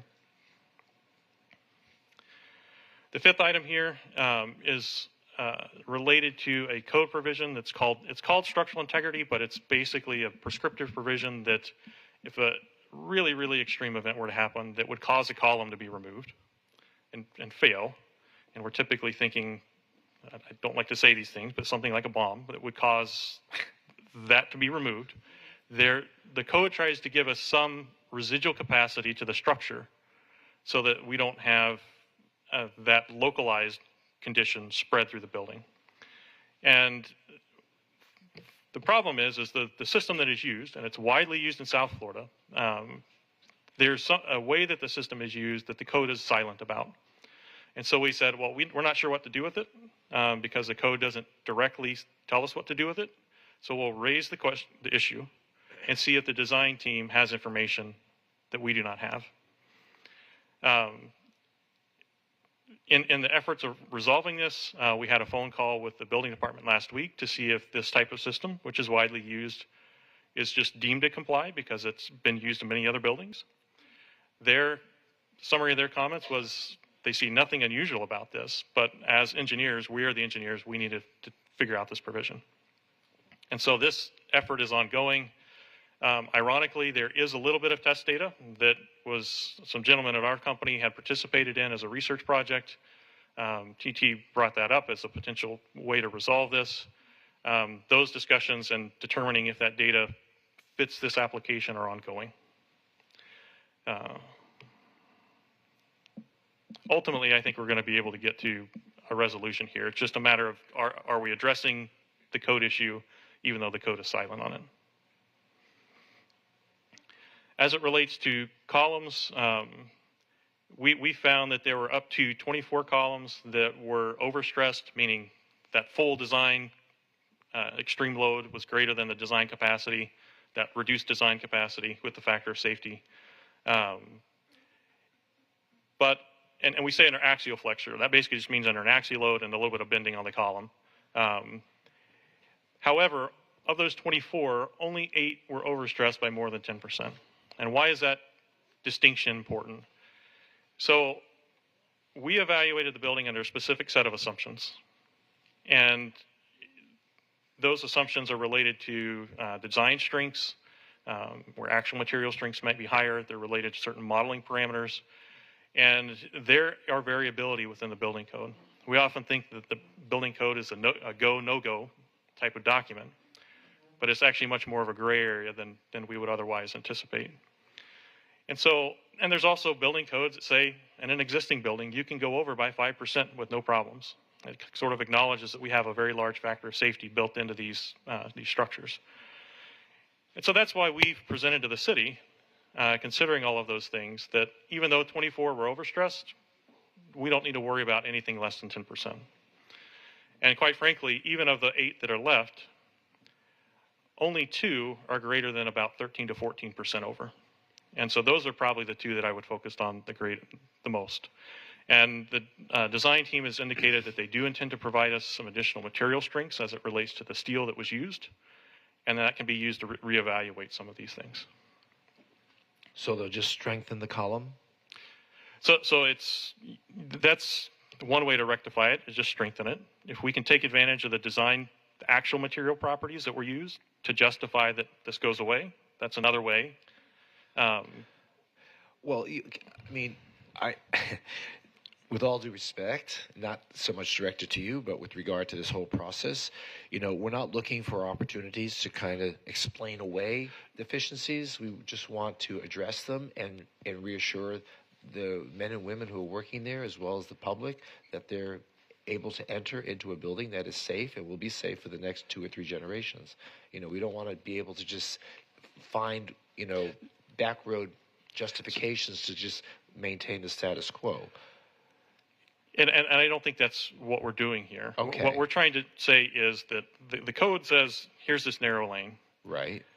The reality is the building will perform well outside of that a bit. Even if you go into the shoulder? A little bit. I mean, you don't want to drive off in the ditch. Come on. Right. I mean, well, that's the point. That's the point. And so when we make this recommendation... It's like pickleball. You don't want to go... Oh, I'm sorry. Is that your... Okay, sorry. You don't want to go outside the lines, but you can still perform. Sure. Okay. And so when we make this recommendation, it's not to try to just make stuff go away. It's that we believe that the building will perform as intended in the parameters that we've recommended. Okay. And there's certainly other information that can be provided that will make the question even not exist anymore. Okay. Because it is correct and reasonable to use the actual material strengths that are measured to go back and say, well, our design was this much, the actual is 15, 20% more than that. We can take advantage of that because it's known. Before it was, okay, it's got to be at least that. Now we know what it is because it's been measured. Okay. The second one is kind of a similar thing. We had found that up to 50 columns did not meet some of the code provisions, and it was related to spacing of the column ties. And the tie is a piece of horizontal reinforcement that wraps the vertical reinforcement.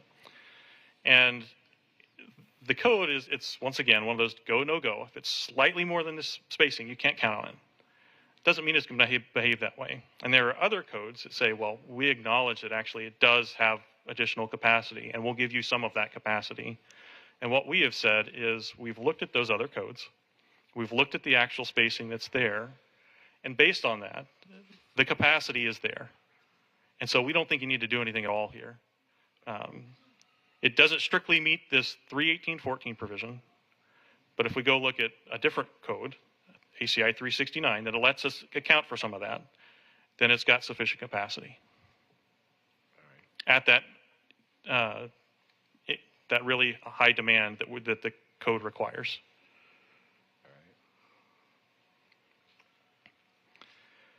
So we looked at the roof beams, particularly as it relates to some of the mechanical areas.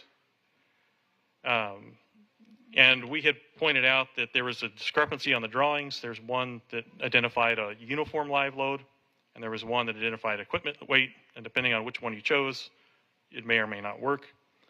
The design team has said that the 150 pounds per square foot live load is outdated. They think it could be reduced to 75 PSF, and that would still exceed what's there for the weight of the equipment.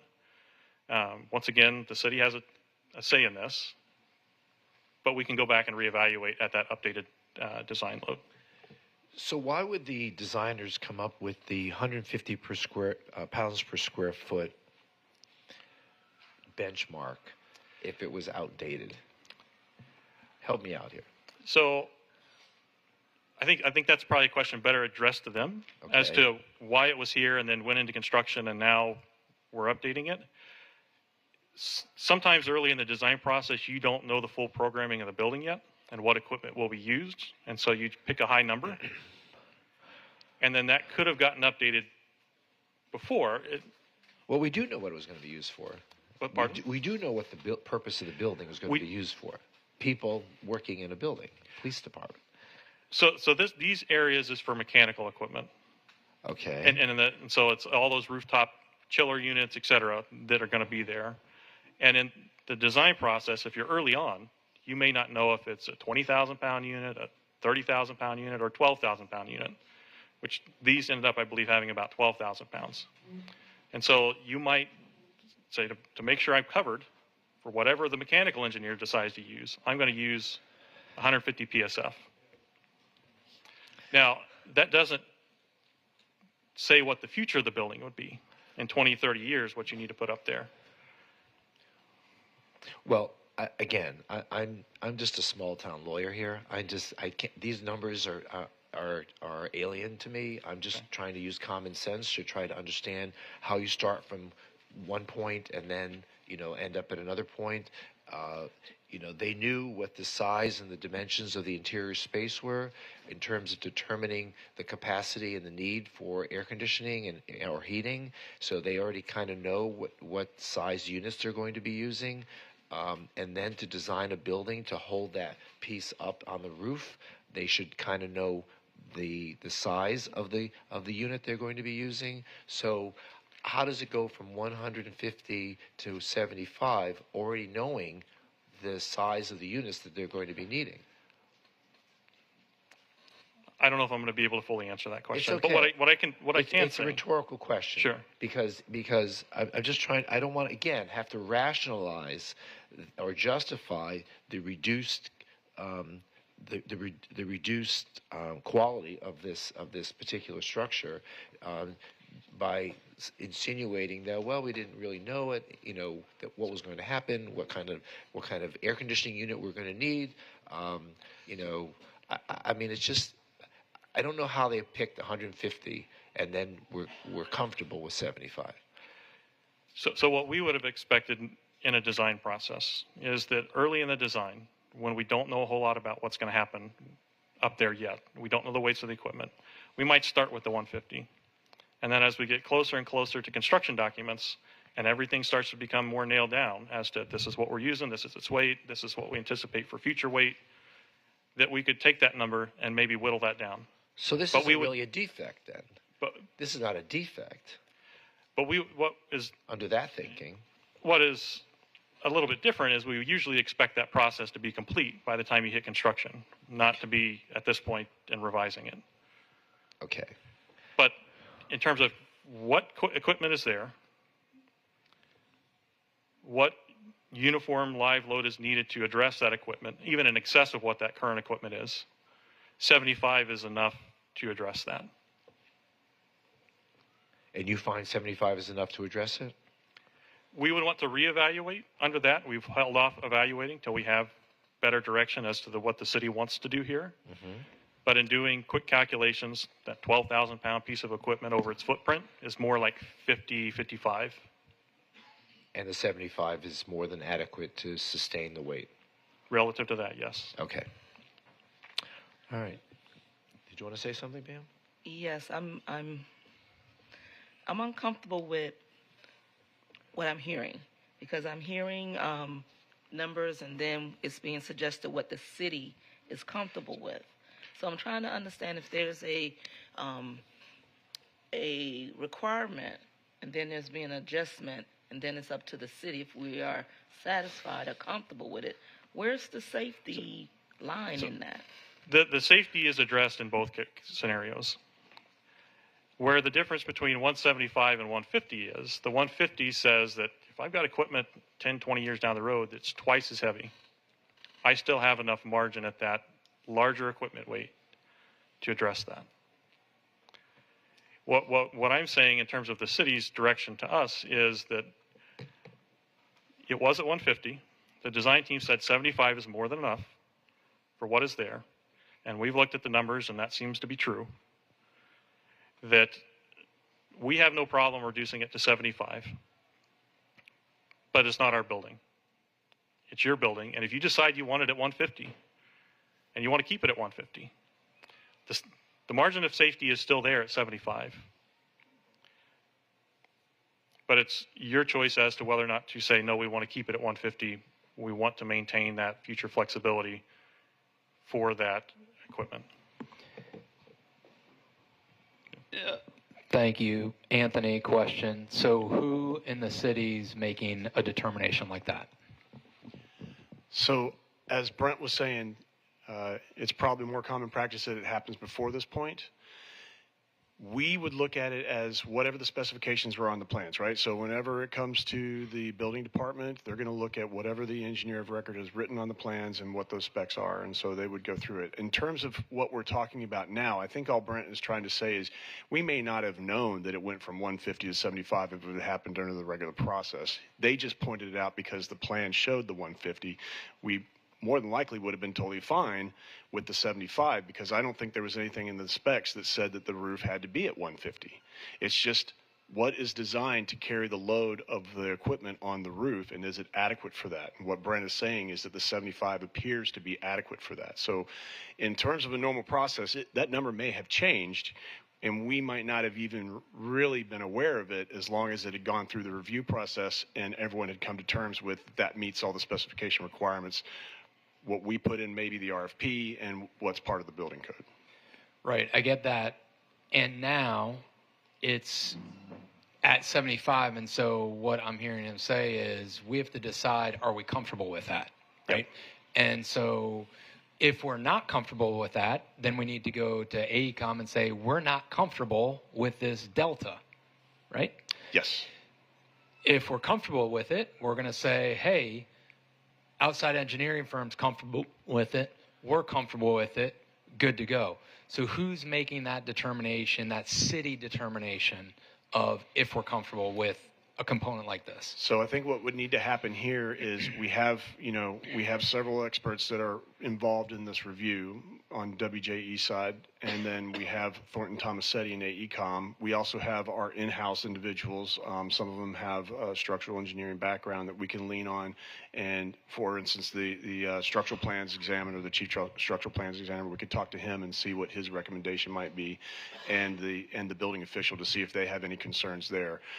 I would say that in terms of the recommendation from WJE, it appears to meet the loads that we would anticipate for the rooftop structure, right, under the current conditions. Right, as to me as well, and would like, I think it's important to still have the city team member to sign off, approve that we're comfortable with each of these recommendations that yes, they're suggesting they're comfortable with. Yeah, we've already, as he mentioned earlier, we've already engaged the building official in one capacity on this report. We can definitely keep engaging them. I had intended on whatever remediations we come to terms with, because they're going to have to go through the review process anyway. Right. Same thing we did with phase one, so they will be involved throughout the process. Right. So great. So in summary, we have two sets of completely independent eyes on something that someone else is building. In other words, right? Yes. JWE and city team. Yes. Great. Thank you. You're welcome. Sorry, Commissioner. I don't know if you have more, but that's thanks. Okay. Please proceed. Item 9 is related to what we call serviceability, and this is really this item is related to the lateral movement of the building under wind load, and we're talking specifically about the community room area. For this, our analysis showed that it was sensitive to certain parameters, and what we've asked for is that, well, let me back up. When it comes to these issues, the code might give recommendations, but they are not code requirements. And the reason they're not code requirements is different systems have different movement capacities. And what they want you to do is match those up. You expect the building to move this much, can the system handle it? And so what we've asked for is we've asked the design team to provide some additional information to address our question as it relates to these assumptions and confirm amongst members of the design team, because it's not just structural, it's architectural, it's the building envelope, et cetera, that whatever movement is expected, that system was designed to handle it. This is not a retractable roof, right? No, no. And the movements we're talking about are, if you were to look at the building, you wouldn't even know it moved. But it still moves a little bit. Okay. Is that in case of earthquakes? Well, Florida is... In other words, I'm not trying to be facetious, but is the design of the building going to be subject to if there's a strong wind, the overhang is going to cause perhaps the roof to be impacted by a strong wind? So what we're talking about here more is the building might move sideways a little bit, the top of the building. The top of the building. Relative to the bottom. And we're talking very small amounts. Well, I mean, but it's an all-glass building, so would that impact the glass? That's why we want to check. So that glass typically has a sealant joint around it. Right. And that sealant joint is designed for a certain amount of movement. Okay. And so what we're asking is, okay, whoever did that component, how much can it move? Structural engineer, how much does your model say that it's moving? Okay. Do those match up? Okay. And so we're just making sure that that bookkeeping is taken care of. Okay. Thank you.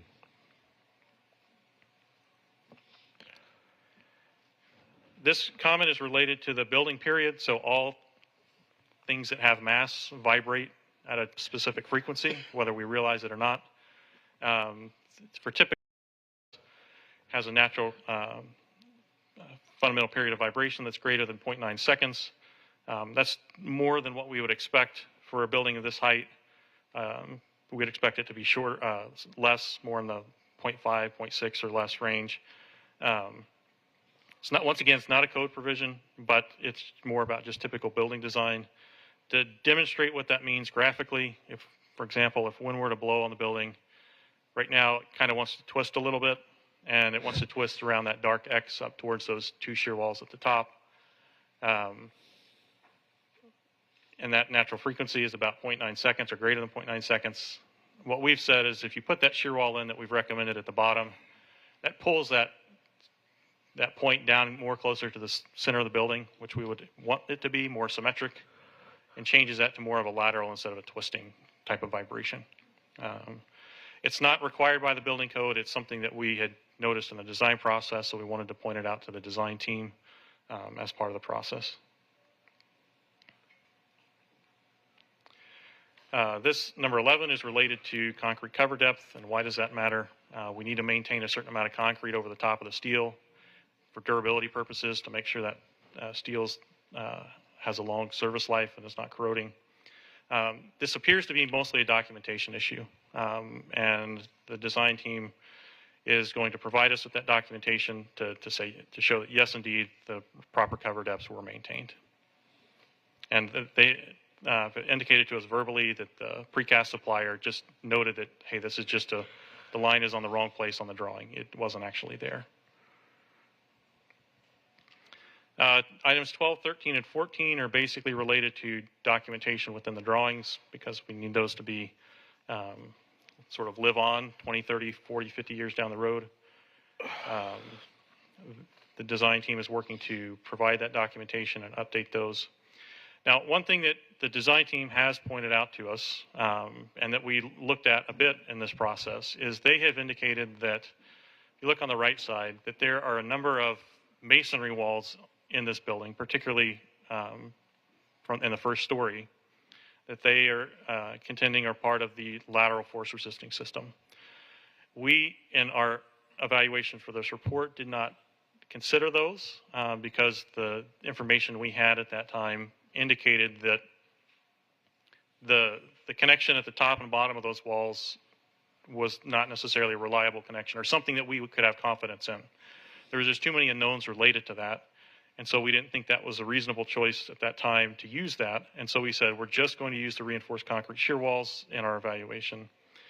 The design team wants to have the opportunity to provide additional information to demonstrate whether or not that those walls have appropriate connectivity to the slab above and the slab below. Once again, they sent a package this morning. I'm not sure if it was in there because I haven't looked at that yet. But that is part of the process and part of this ongoing back and forth process as in resolving these issues. And then item 16 is basically, it's related to modeling of the building, and it effectively will resolve itself as we address some of these other issues. It's more of a back and forth between the engineers of about how the building was modeled. Just to quickly summarize, and this is out of date at this point because we've had some additional meetings. Item 1 are the shear wall. There's ongoing discussions related to that. The column foundations were, once again, if the city's comfortable with the lower roof live load, we'll confirm those calculations. Slide bearing has been addressed and acknowledged. It will be rectified in the building. The structural integrity code provisions ongoing. The column axial, we've got a resolution pending there. Same with the shear capacities, the roof beam capacities. We spent a fair amount of time discussing. The serviceability items, each of those is pending, and the documentation is also pending additional information.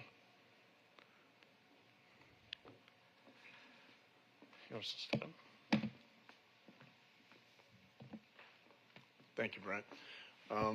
Thank you. That concludes the presentation. If you have any questions, I'm happy to try and answer them. Brent can as well. All right. Anyone have any additional questions? I do. Okay, go ahead. Thanks, Mayor. Brett, may I ask you a few questions? Thanks so much. So, Brett, how usual is this this real serious examination of a structure in your career?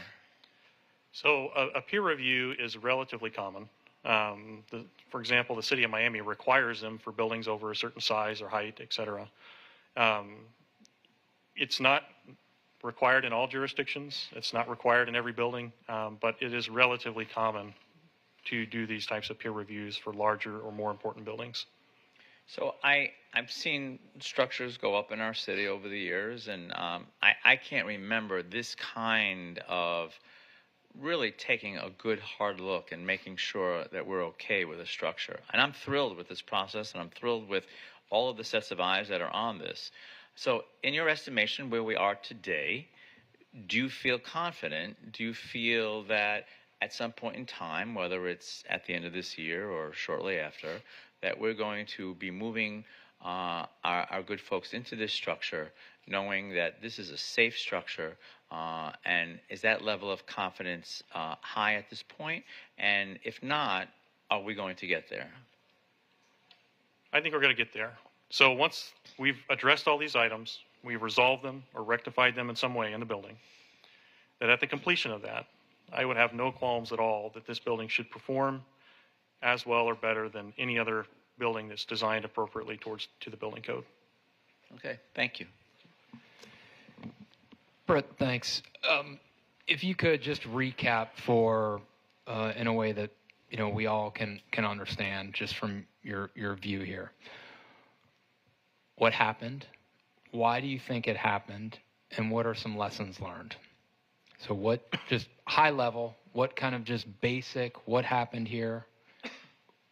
Why, and what can we do to prevent? So I probably won't be able to answer all of those questions. Great. I think there's some things that are known about what happened as it related to issues with the building. The full extent of those, without diving into all the project communication that happened along that timeline, I can't answer. I think it would have been helpful for this type of, essential facility that's for it to have gone through this review process during the design. It certainly would have resolved many of these issues up front. It would have made the process, wouldn't have even been here today if it had been done during the design process. All of these things, these questions that are even coming up as we talk about the different load levels would have all been addressed and resolved at that time. And so that type of effort, not for every building, but for buildings that might be deemed critical in some way or of an unusual magnitude, it's probably appropriate. Great. Thank you, Raquel.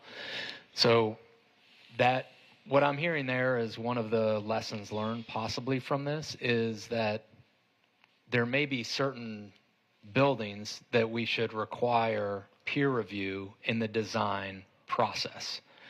Are you familiar with that being a requirement in other municipalities, and what's your feedback on that, exploring that possibility? Well, I do believe that based on the magnitude of this project that we could have benefited from that early on in the process, and so I would support that going forward for major projects in our city.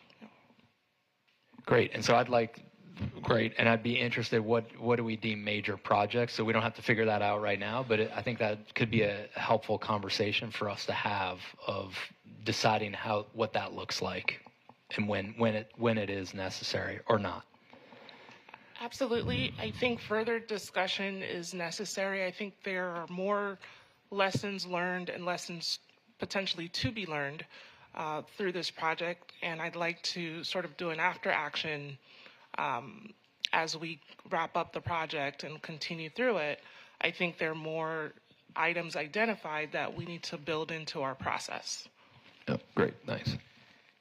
Thanks, Brett. Ben, it's interesting you raised that point because I don't think we ever would have gone through this exercise if that whole deflection issue hadn't triggered it. Correct. Right? Correct. So, and we have major projects going on like the water plant. So do we want Sure. a peer review of the water plant, for example? I mean, that would be a major undertaking. So again, we wouldn't be in this process if that particular incident, that deflection issue, didn't materialize on this project. I don't know where we want peer review. Should we engage in peer review for the water treatment plant? Should we engage in peer review for the city hall? These are questions that have to be built into the budget too, right? So you raise a good point, but again, would we have even done this had we not had that one, obvious defect? So it's something we need to hear back from you, I guess, in terms of going forward. All right. And understanding that normally this would be done in the design process. Is that what I'm hearing? So it would be basically in the genesis of the process. That's right. And it could actually happen at multiple phases of design. Sometimes early in the design process, the peer reviewer will be engaged to provide feedback. And it's sort of a parallel examination of the design as it moves towards construction documents. But it could also be just a one-shot right before you hit construction documents that you look at it to get a second set of eyes on it. And I would view a peer review more as a risk management tool. Okay. Probably not every building needs it. Most buildings are designed to perform well over their entire life without this second set of eyes on them. But if it's a building that you think is of particular value or use or something like that, that would be a good candidate for something like that. Thanks. Okay, any further questions? All right, we have one person who signed up to speak. Thank you, gentlemen. Barbara Stern.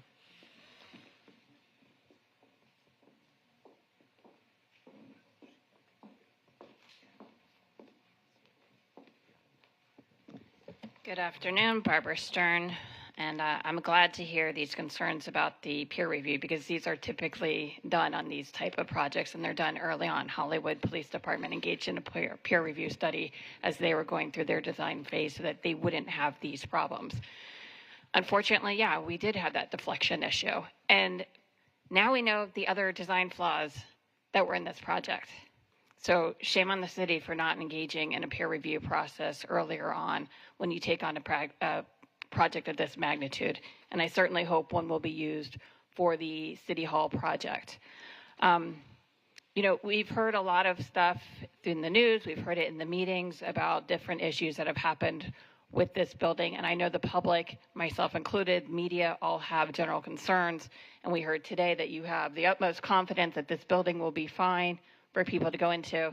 And I think that's great. And I think that the public would feel better if they actually saw some commitment from the city. Like, Mr. Fajardo, would you want your office in this police headquarters? I think our residents that are going to go there and work would feel comfortable knowing that you have been involved in this project and helped identify some of these problems, I want to say in February or March of last year, even though it didn't make it to the commission until May. Would you want your office in there? I think our men and women would feel more comfortable knowing, yes, you would want to be there. We talk about needing space and things that we could do. This ballroom, by the way, is not 8,000 square feet. It's roughly 3,500 square feet. The community center over there is slightly over 5,000 square feet. When police headquarters opens up, perhaps we can start having our commission meetings there and take down on some of the costs we have for renting facilities. I know we have an agreement with the Broward Center on use of space under the tri-party agreement, but that's something that we could be doing to allay some concerns. We keep hearing that we're going to get. Actually, that's we're planning to do that. Excellent. Yeah. And I think the public would be happy to know that. Yeah. We keep hearing about payments that'll be coming through the E&O and offsets. I requested a copy of the errors and omissions policy of insurance for this project. There should be multiple levels each year it's been done. The city doesn't even have a copy of it.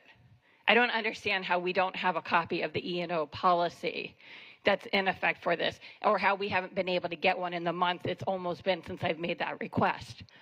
But the contract that we have with AECOM also requires us to deduct these errors from their payments. And from what I can tell, and I could be wrong, we haven't been deducting those payments. We approve change orders. They come before us. You're right, and you're wrong.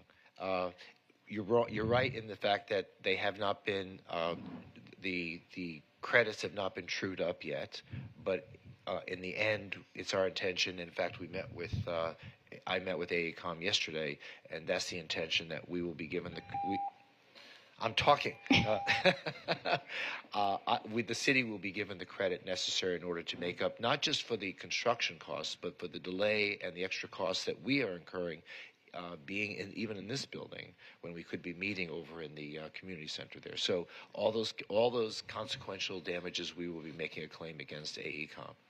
Right, but the agreement requires us to deduct it from their payments, and we haven't been deducting yet. Yet. So have we made a claim against the policy? Because the city doesn't even have the policy. So is this going against the E&O policy, or is this coming out of AECOM's pocket directly? We don't know yet. We're not there yet. We don't know the full amount yet. So your concern is valid, but believe us that this is a high priority concern. The commission is very sensitive to this issue, and I know staff is keeping their calculator at the ready to make sure that we account for every aspect of consequential damages that the city is suffering during this process. Well, for every payment we're laying out under the contract, we're supposed to be deducting as it goes along. It doesn't say when it's all over, we true up. It says we deduct it from their payments. And from what I can tell, we have not been doing that. And you can make... You're a lawyer, I'm a lawyer, I've gone through litigation, you make the claim, you can start payments, you get conditional payments, you don't get necessarily the final ones. But it's concerning to me that the city doesn't even have a copy of the E&O policy on hand, that we haven't started a claims process, because if you don't have the policy, you haven't gone through it, we don't know what the exclusions are, we don't know what the notice requirements are, and that is concerning. So as this is going forward, I certainly hope that it's going to be handled in an appropriate manner, in a timely manner, where our tax dollars are coming back to us, and that we're not keep laying things out with these unknown expenses that we keep getting for a project that had defects. We're known about it last year. We made a decision to continue to move forward. Okay, thank you. Anyone else wish to speak on this item? Okay, there being nobody else. So Mayor, I will I'm just. sorry. I'm sorry. That's Go okay. ahead. I just wanted to let everybody have an opportunity. So I'll also add to that because I raised some of those same concerns with staff myself. I was very surprised that we didn't have a full copy of the E&O policy. This has been ongoing now for over a year, and I was disappointed that nobody's actually reviewed the policy to see what exactly is covered by it.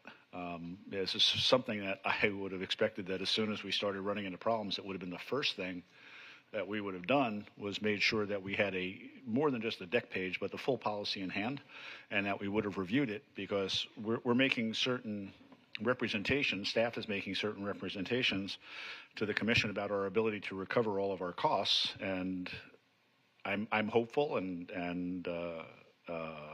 expecting that AECOM will stand up and do the right thing.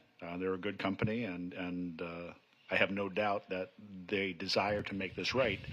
But it's incumbent on us to make sure we understand what our position is, what our rights are, what the policy covers, and all of that. Now, I'm disappointed, and I've expressed that to staff, that we have not reviewed that policy in depth to understand exactly what's covered as we move forward in this. Well, the reality is that an insurance policy is to protect the insured. We're not the insured. We are an additionally named insured oftentimes in these policies, but we are not in privity with the insurance company. So our claim is against the contractor, and where they get their money from is up to them. Their responsibility to us is based on the comprehensive agreement into which we entered. So whether they fall back on their E&O policy or they choose to write a check out of their own account, we don't care where we get the money from. We know that our responsibility to the taxpayer is based on our claims pursuant to the agreement into which we entered to build this. So the fact that we don't have a copy of it, we don't have a copy of it. But the reality is we know that AECOM is a deep enough pocket upon which we can rely in order to secure any damage claim that we may ultimately make against them. So to your point, I don't disagree with you, but I don't know if it's really, the death knell of any claim that we may make, because our claim is against the company, not against their insurance policy. Right, but the point of having us as the additional insured is that we know that we will get paid. That is the point. If that wasn't the point, it wouldn't be part of our RFP in the first place. The reason that we require that as part of the RFP is so that we make sure that there's coverage there for us to get paid. Okay, all right.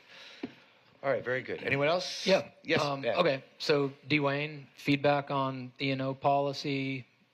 You know where it is. Have you reviewed it? So pursuant to our agreements, what we require for proof of insurance is a certificate of insurance, and we do have that. Risk management has that. It is not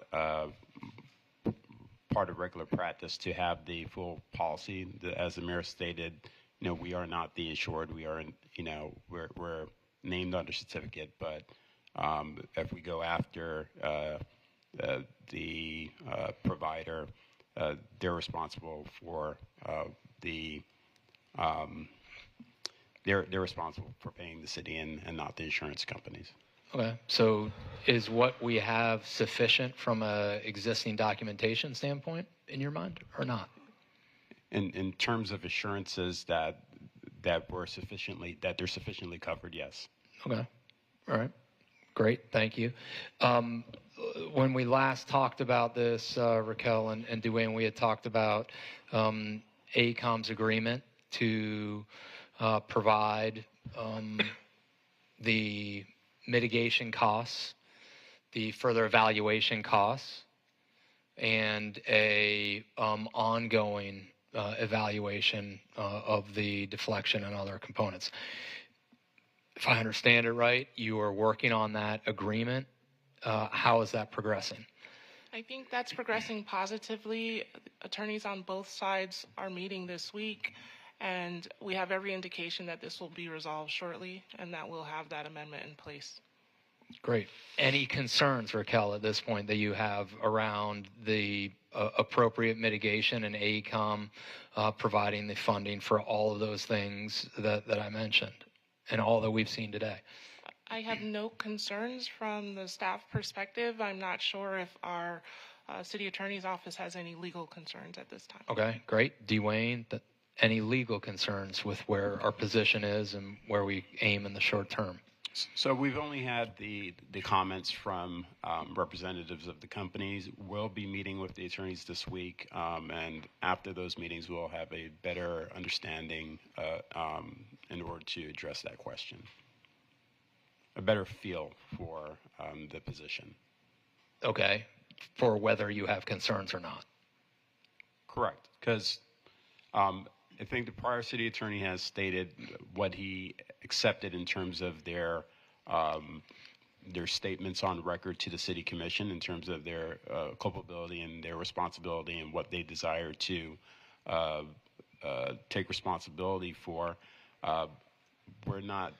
I don't know what it is that their attorneys want to exactly speak about in terms of our amendment. So I'm positive in terms of moving forward with the meeting, but I'm waiting to hear what they have to offer or suggest or add to the conversation. Okay, great. So you're having that meeting next week? No, this week. This week, great. Mm-hmm. So at what point could you provide the mayor and commission with an update in terms of how that discussion went and where we're heading in terms of hopefully end of the week. End of the week. Again, it all depends on how those discussions go. Great. So regardless of how they go, by the end of this week, can you give us an update, certainly. whether that's, I don't know, memo or phone Yes. call or however? Okay, it's going to be great. Thank you. Thanks, Mayor.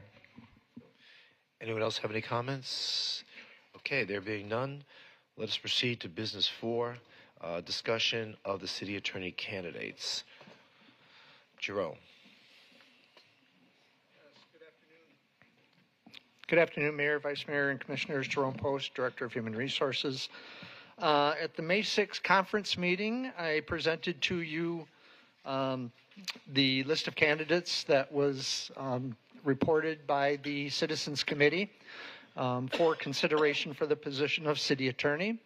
And just as a reminder, we had 52 applicants. They were boiled down to 17 for interviews, and then finally 4 for in-person interviews by the committee. And the final 3 that they brought before you included Alexander Boxner, James Saunders, and Dwayne Spence. And at that time, the commission decided to interview those candidates individually, which I believe you've had time to do, and now we are opening this up for discussion. Okay, thank you so much. I open it up to the commission for any comments. First of all, did you each have an opportunity to meet with these candidates? I assume we all did. Yes. Okay, great. And thank you for taking the time to do that. I myself did it as well, and it was very helpful. But how do we wish to proceed with this process? Was there any one candidate that you would like to offer up as a recommendation for the permanent position of city attorney? Do you want to continue with the process? Do you feel we should expand the search? What are our feelings? Why don't we start with you, John?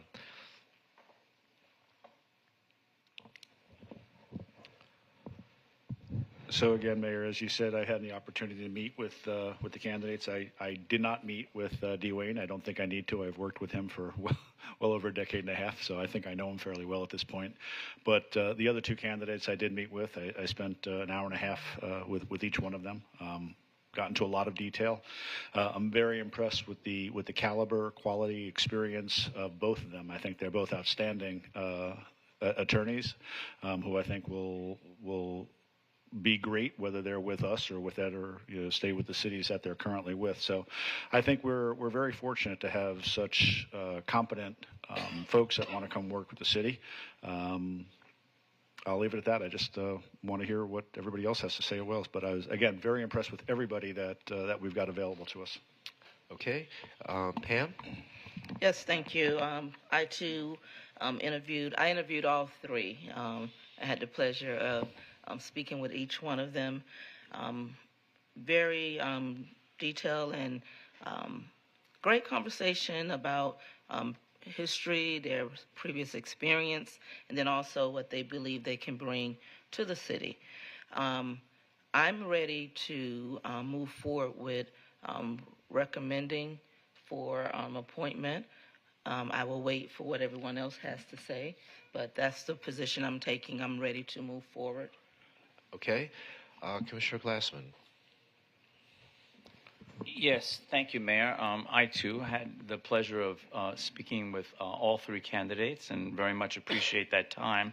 And I'm going to get into some issues later, but I did have some questions for Jerome. So, Jerome, let me ask you a question. When we had the search for the city manager, I remember the committee chair was here. We had a lot of input from the committee. Why was that component missing from this particular search? We never really heard from the committee chair. We never heard from the committee. We never got a lot of insight into their thoughts and what that process was. That was all missing this time. So I'm just wondering, can you shed some light on why? I'm afraid I can't shed too much light other than that the committee had full faith in us as staff to be able to present their findings to you. I did ask the committee members and the committee chair if they'd like to attend, and they politely declined. Their schedules were quite full. Okay, well, that says a lot. All right, I got you. I'm going to reserve my comments for the, I have some more, but I want to hear what Commissioner Sorensen has to say, and then the mayor. You are the leader, so I will wait to hear what you have to say as well. I'll remind you of that. Commissioner Sorensen. Thanks, Mayor. Thanks, Jerome. Yeah, I also got a chance to spend time with all three. Some very good qualifications and abilities. I don't feel as though I have one that I am feeling is the right fit at this moment for the city attorney, Mayor. So just my view is I think we need a little bit more time in casting the net to what I think is get the right person. When you say casting the net, you mean like engaging a search firm? I mean, doing something more than what we've done so far? I'd be open to that. I think, I think we've got to work a little bit harder to get more candidates in the kind of in consideration that can be the right fit for us. Yeah. All right. So, of the four of you, okay, so Pam, you said you have somebody in mind that you would like to recommend. I don't hear anyone else stepping forward saying they want to recommend any of the three that have been presented to us. Am I understanding that correctly? Commissioner Herbst, did you have a name that you wanted to present tonight? So what I was expecting to hear is a somewhat more robust discussion. Again, I was hoping that we would have some folks from the selection committee here. I was really interested in hearing what they all had to say as well. I kind of agree with you because I wanted to hear why was these four or now three, what brought them forward, because they're the ones that did the extensive backgrounds research, and I feel a little wanting here because I was hoping to get their recommendation as well. So, yeah, no, I had expected a little bit more input again as we went through this. So, a little surprised. Just not disappointed. Just a little surprised. I expected a somewhat more robust process. All right. But, I'm happy to move forward with someone today if we go in that direction. I don't think we need to go out and look for any other candidates. Again, I think the three that we have available to us are all top notch, and I'm happy to move forward today. Okay. All right. So, and Commissioner Glassman, I didn't quite get, what was your conclusion as a result of your interviews? Mayor, you haven't weighed in yet. You haven't said anything about the process. So I'm just wondering, you keep asking all of us, but I haven't heard you say anything. I defer to your wisdom. I said what I had to say. I was disappointed in the process. I asked Jerome about that process. Why isn't anyone here at any of our meetings from the committee? And then I said I will reserve the rest of my comments until I hear from Commissioner Sorensen and our leader, the mayor. So that's I still am going to reiterate that. Thank you. All right. Well, I don't think we can make a decision today because I want to hear from the committee. It really there's a reason why each of these people were presented to us. I have my personal opinions about each of them, but I think the committee that we appointed, at least one member should be able to come and report on behalf of the committee as to the pros and cons of each of the candidates. I think in the interim, Dwayne has been serving us, well, that we can still proceed with the process. I would like to hear from the committee members. So why don't we postpone this discussion? I have a question. Roosevelt was on the committee. He's here. Roosevelt, weren't you on the committee? Well, there is someone here. But are you here to represent the findings of the committee? No. Well, you can't talk from there. Get up here. You should know better. You're used to yelling from the back, I know.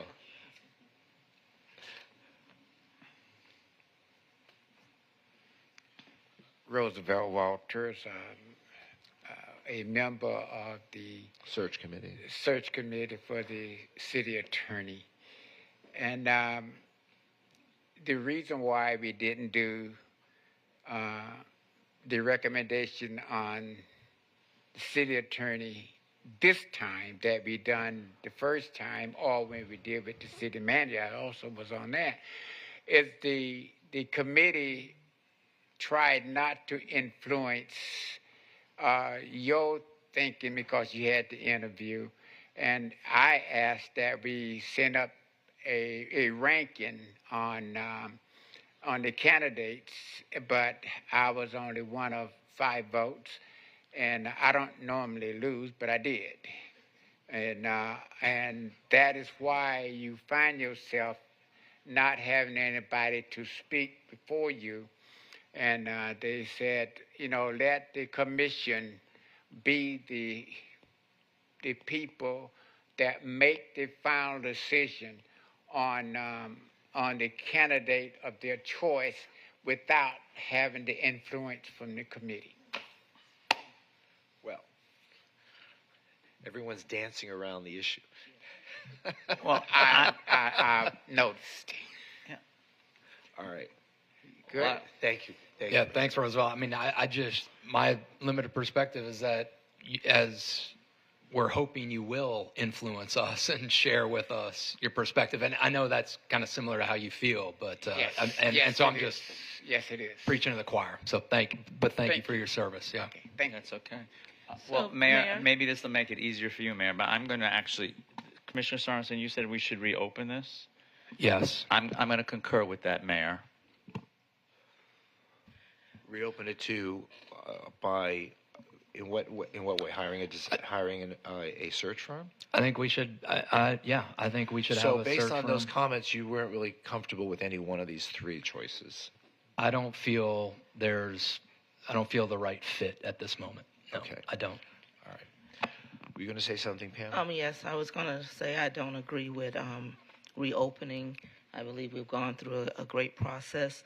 I was going to ask if it seems to be the thought of this commission that we invite the advisory board of the review committee to come before us and let them explain to us what the process was and how we got to these 4 or now 3 candidates. But I'm not in support of going out again to start this process over. All right. So before we do that, why don't we see if we can get the committee to come here, at least a couple of them, to, I don't want to put it all on Roosevelt's shoulders, but at least a spokesperson who might be able to act on behalf of the committee, so that any questions we have with regard to their choices could be answered and any concerns be resolved at that time. Does that make sense? No. It doesn't make sense. Okay. It's just stalling. It's just keeping this going. What is your concern? Help me understand what your concern is. What are you going to hear from a committee member other than what Roosevelt just told you that's going to all of a sudden awaken you and say, oh, okay, that makes sense. I'm fine now. Like, tell me what your concerns are as well. I just want to hear what that is. But I look, this has been advertised, this meeting. I mean, Roosevelt, thank you very much for being here, but we obviously have been told by the committee that this is as much as they wanted to do. They've given us their rankings. We've interviewed the folks. So what are we going to do? You know, my mother used to say, may she rest in peace, SHIT or get off the pot. So it's like, that's how I feel. Let's just figure out what we're doing here. Let's move on. And let's, I don't know, other than wasting more time by bringing that committee in, what is that going to accomplish if you bring the committee in? I don't know what that does. So you're suggesting that if the committee had anything more to say, they might be here today? Without a doubt. Without a doubt. I mean, could we be reminded of what I'm going to say responsibility. What was the instructions given to the committee as to what we were expectation with their results? What was that? I think the committee was assigned the task of reviewing applications that were being submitted through HR and sifting through qualifications to determine whether or not they met a certain level of qualification, and then dismissing those candidates that didn't reach that level, and then interviewing them themselves, getting a comfort level, and then making a final recommendation to the city. So I have to say one thing, and I'm tending to agree with Commissioners Sorensen and Glassman in the sense that what I've heard anecdotally is a lot of people, qualified people, did not seek to apply because they figured we were just going to hire from within, which would have been Dwayne, and that they were afraid to apply, and therefore we lost out on opportunities that others may have wanted to apply, but just thought that the fix was in, and they didn't want to waste their time or lose favor from their current bosses if word got out they were trying to leave. So that's the one reason why I might be supportive of that, because I think that we did lose out on opportunities of people who might wanted to apply and were just unwilling to put themselves at risk there. Again, you're still gonna, if that was the benchmark for people not applying, reopening the opportunity, what has changed between that date and today? The difference is that if we wanted to hire from within, we would do that today. And if it seems to me, I'm getting the sentiment here that they're not willing to hire from within. I mean, they want to see someone other than Mr. Spence serving in that role. So otherwise, I heard two. Are you also saying you do not want to hire from within? I met with Mr. Boxner and I met with Mr. Saunders.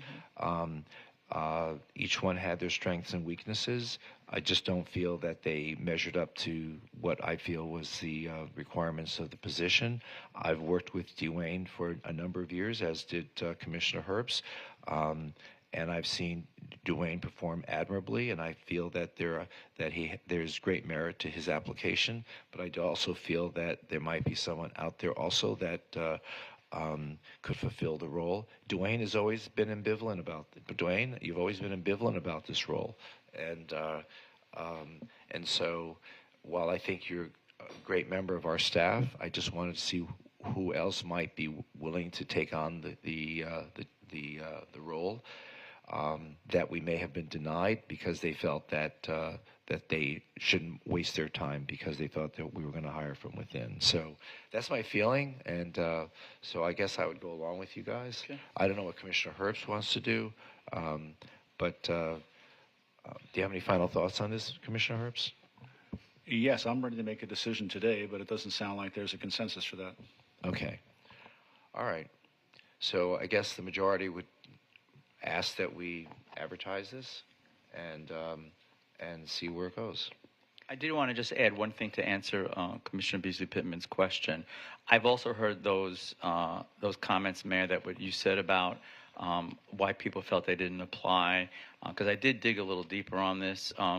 There's no reason why Hollywood should be getting so many more applications for a city attorney than we. But I also heard from folks that at the time we were in the midst of a city manager search. There was just a little bit more uncertainty with what was going to happen in terms of our leadership in the city.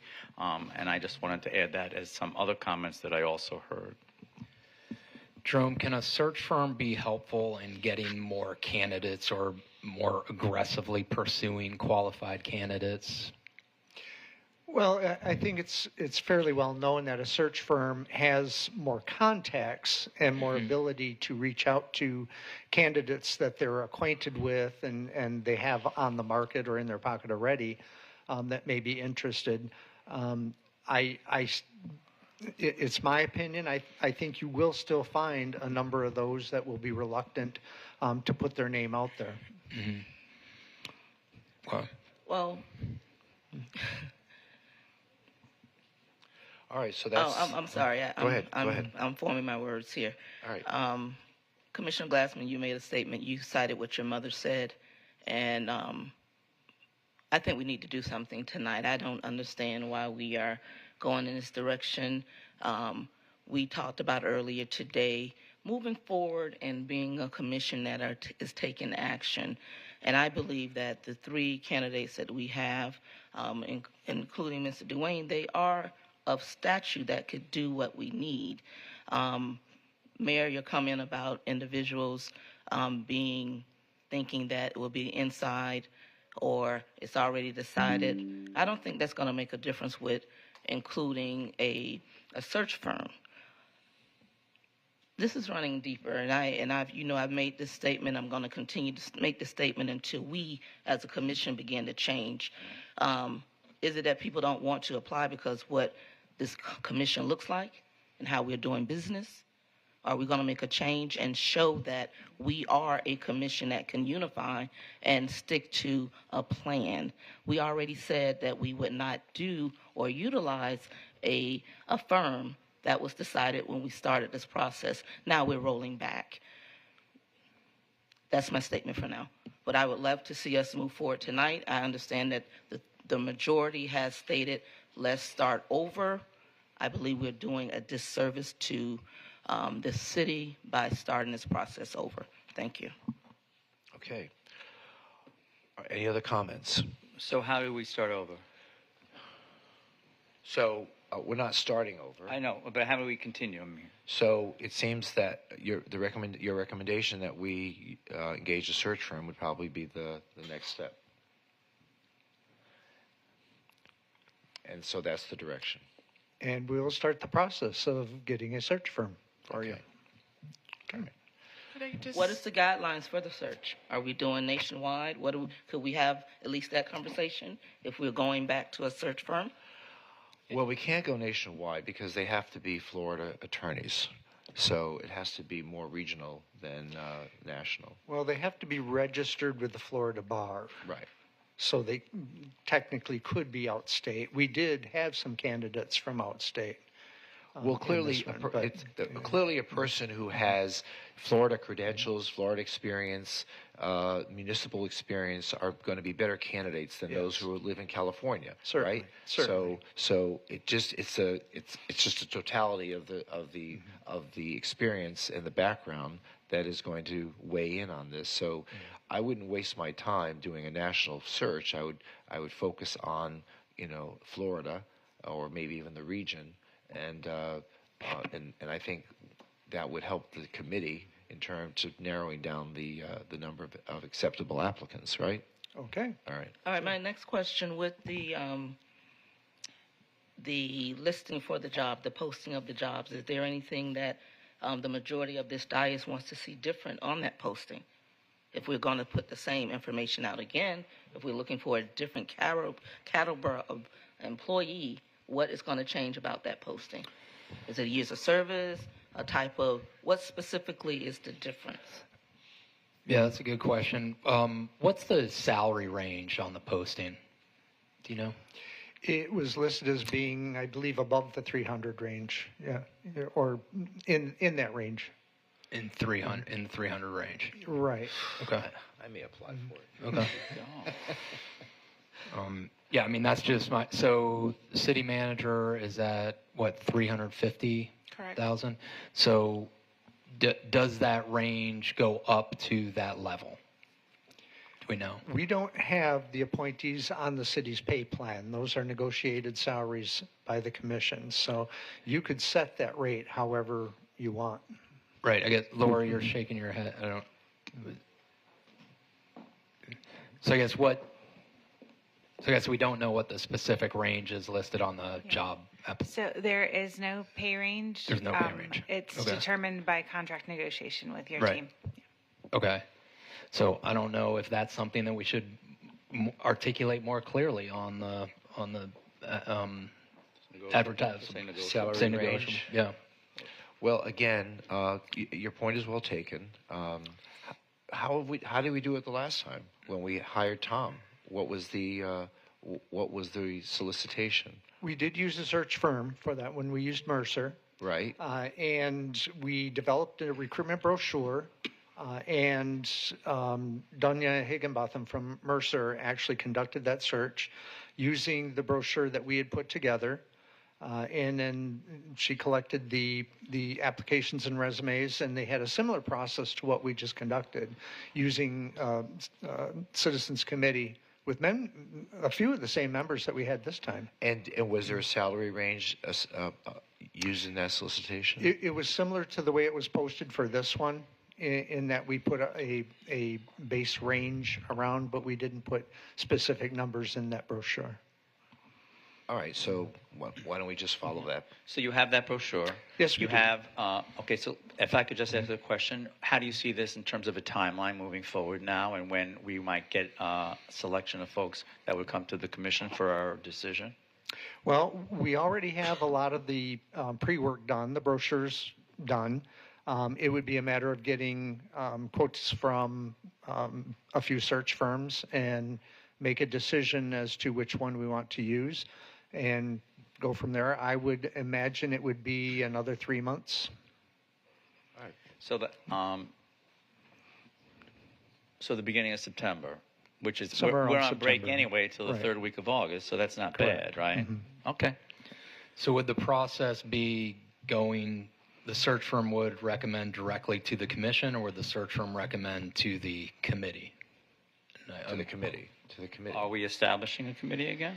Well, that's my question. Technically, the committee is still intact until an appointment is made.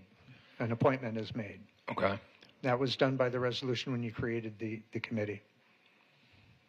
Yeah, I think the committee still would want to be part of this, right? Yeah. So. Okay. So because there's going to be a lot. We're assuming there'll be a lot of resumes, hopefully, and we would want the committee to help distill, down to a few, and then again proceed with the process. I'm hoping, the message is out there that so that people don't feel hesitant to want to apply. So.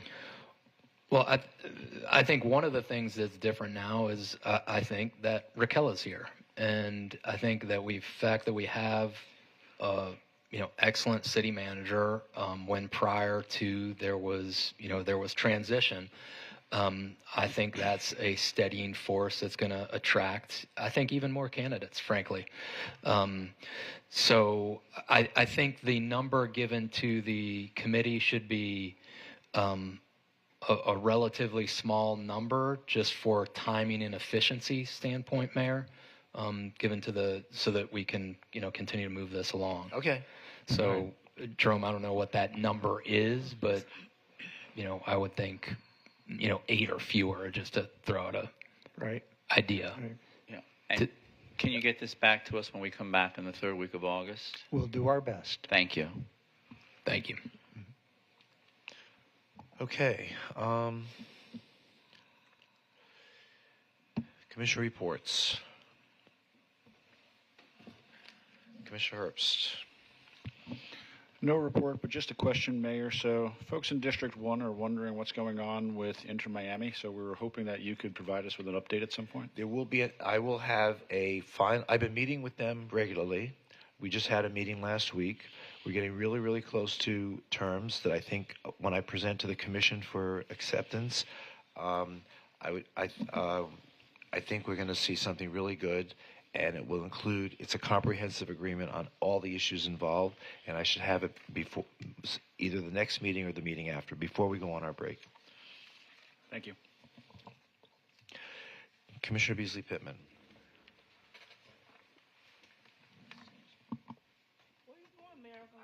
I'm going to tell everybody how we've been hanging out, and you're leaving. You're leaving. Okay. All right.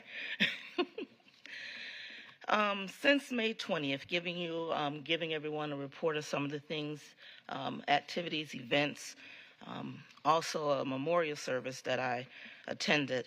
On Wednesday, May 21st, the homegoing service for World War II veteran Mr. Thomas Dowry. Mr. Dowry was 100 years old, and he served our country well, and it was a privilege to be able to attend his service. He was a resident of District 3 for better than about 60 years, I believe. He was a resident for a long period of time, and our condolences goes to his family.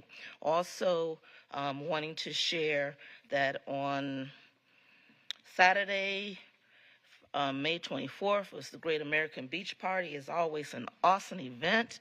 I was there with Mayor and Vice Mayor, and I got to watch with everyone else the parachuters that came down.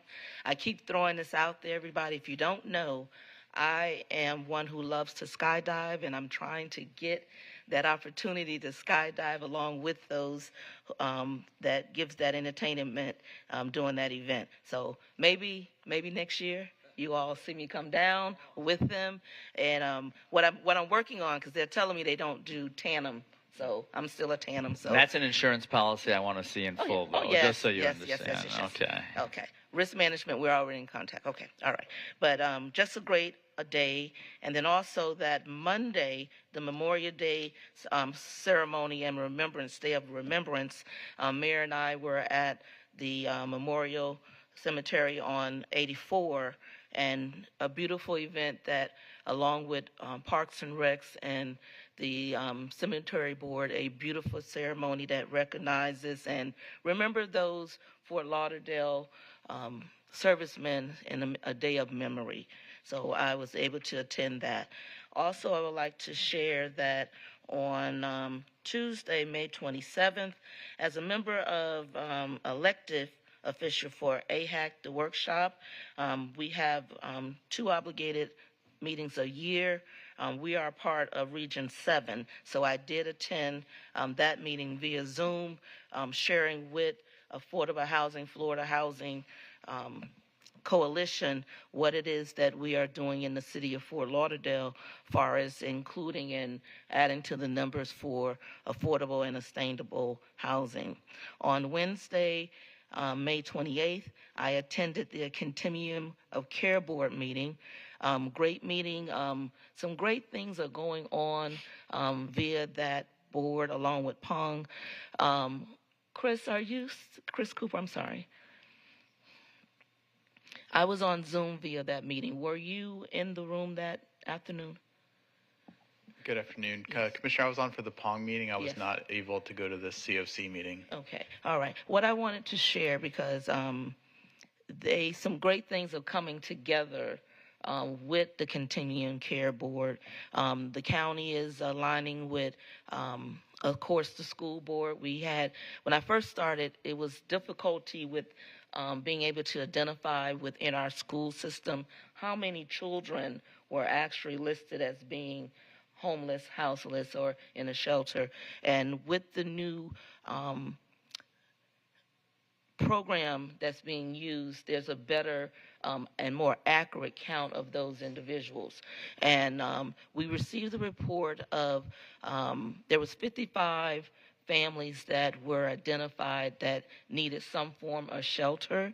And with that, they've gotten down to basically 16 families that remain, that don't have exact housing, but the others have been addressed with their situation. So I was really excited to hear that because I said I've been a part of this board since I started with the commission.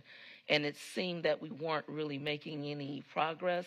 But that particular meeting was so impactful. So I was very excited about the direction that we're going in with the Continuum of Care Board, the United Way. They're taking on a new initiative also with with our overall initiative for the county. So I believe that with what we're doing, of course, with our homeless task force, we are seeing some things accomplished. So I want to say kudos for that particular board and all of those who are coming to the table as well. Also, I want to add, let's see here, that I had the pleasure on Thursday, May 29th. We have a academy, a private elementary school in District 3, which is named the Baldwin Academy. And along with our police community action team, if I'm using the right term for them right now, but they are awesome in the south end of my district, and understanding with our schools some of the things that are needed. They believe in keeping the students encouraged, and through the heartfelt charity of Mr. Shane Gadanot, I may not be pronouncing his name correctly, but he's with the company Rebuild Restoration Solutions. They gave 6 brand new bicycles to students who had increased their testing scores. So that was a great opportunity and an initiative for the students to prepare for the testing and then to excel. So I want to thank both our police and then also Mr. Shane for his donation. Also sharing with us that,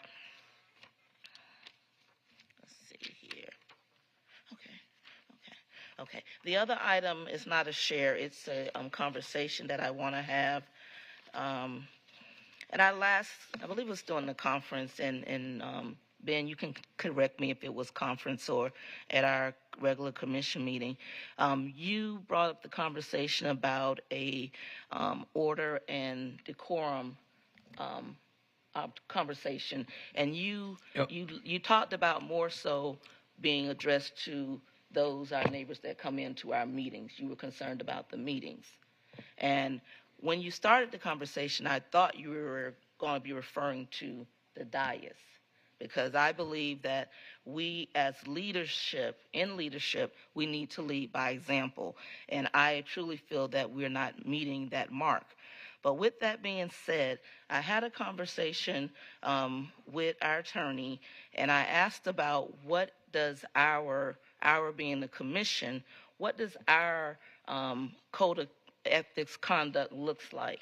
And what was shared with me was the ordinance, if it's Mr. Dwayne, if you can help me with this, 2.29, and it's also the form that we signed when we took this position, saying how we would operate in this capacity. So, yes, sir. Section 2-29 of the City Code of Ordinance provides a code of conduct for the City Commission. Okay. And I had asked for a memory for all of us if our IT could bring it up on the screen, so if they're available to post that for us. Because what I'm asking for us to be, us being the dais, being in a position that we are leading by example. When we open with our meetings where there is a roll call, I want this statement a part of the agenda. And when we acknowledge that we are here, we're also acknowledging again each time that this is how we will operate according to this document that we all sign, the City Commissioner Code of Conduct. Now, we all are familiar with this, Mayor. Am I correct? Yeah, what I don't understand what you're asking. You're asking that we recite the code of conduct as we open each meeting? No, I'm not asking that we recite it. What I am asking that with our agenda, where we have in the beginning where it explains how our meetings are conducted, what with public appearance, how it works, all of that, this being a part of our opening agenda statement. So Okay. the community so that knows. when people come here, they know that they have to show respect to the. No. I'm talking about the commission. Okay. Okay, that's who I'm talking Well, about. the community Because has to do that too. I agree, but if it starts with us, Yeah. I believe it will follow through the community. Okay. All right, because we need to operate in a more professional manner, in a more productive manner, and everything that's cited here. May I ask the city clerk? Could you read this? Well, you know what, Pam? Let me just point out. If you look to the agenda, the third paragraph, it says pursuant to section 3.13, according to the charter, the mayor shall maintain order at all meetings and shall expel any person who refuses to obey the order of the mayor. So you're asking us to insert this 2-29 somehow in there so that people know that that there's a certain code of conduct that must be respected by people participating in these meetings. Is that kind of what you're saying? No.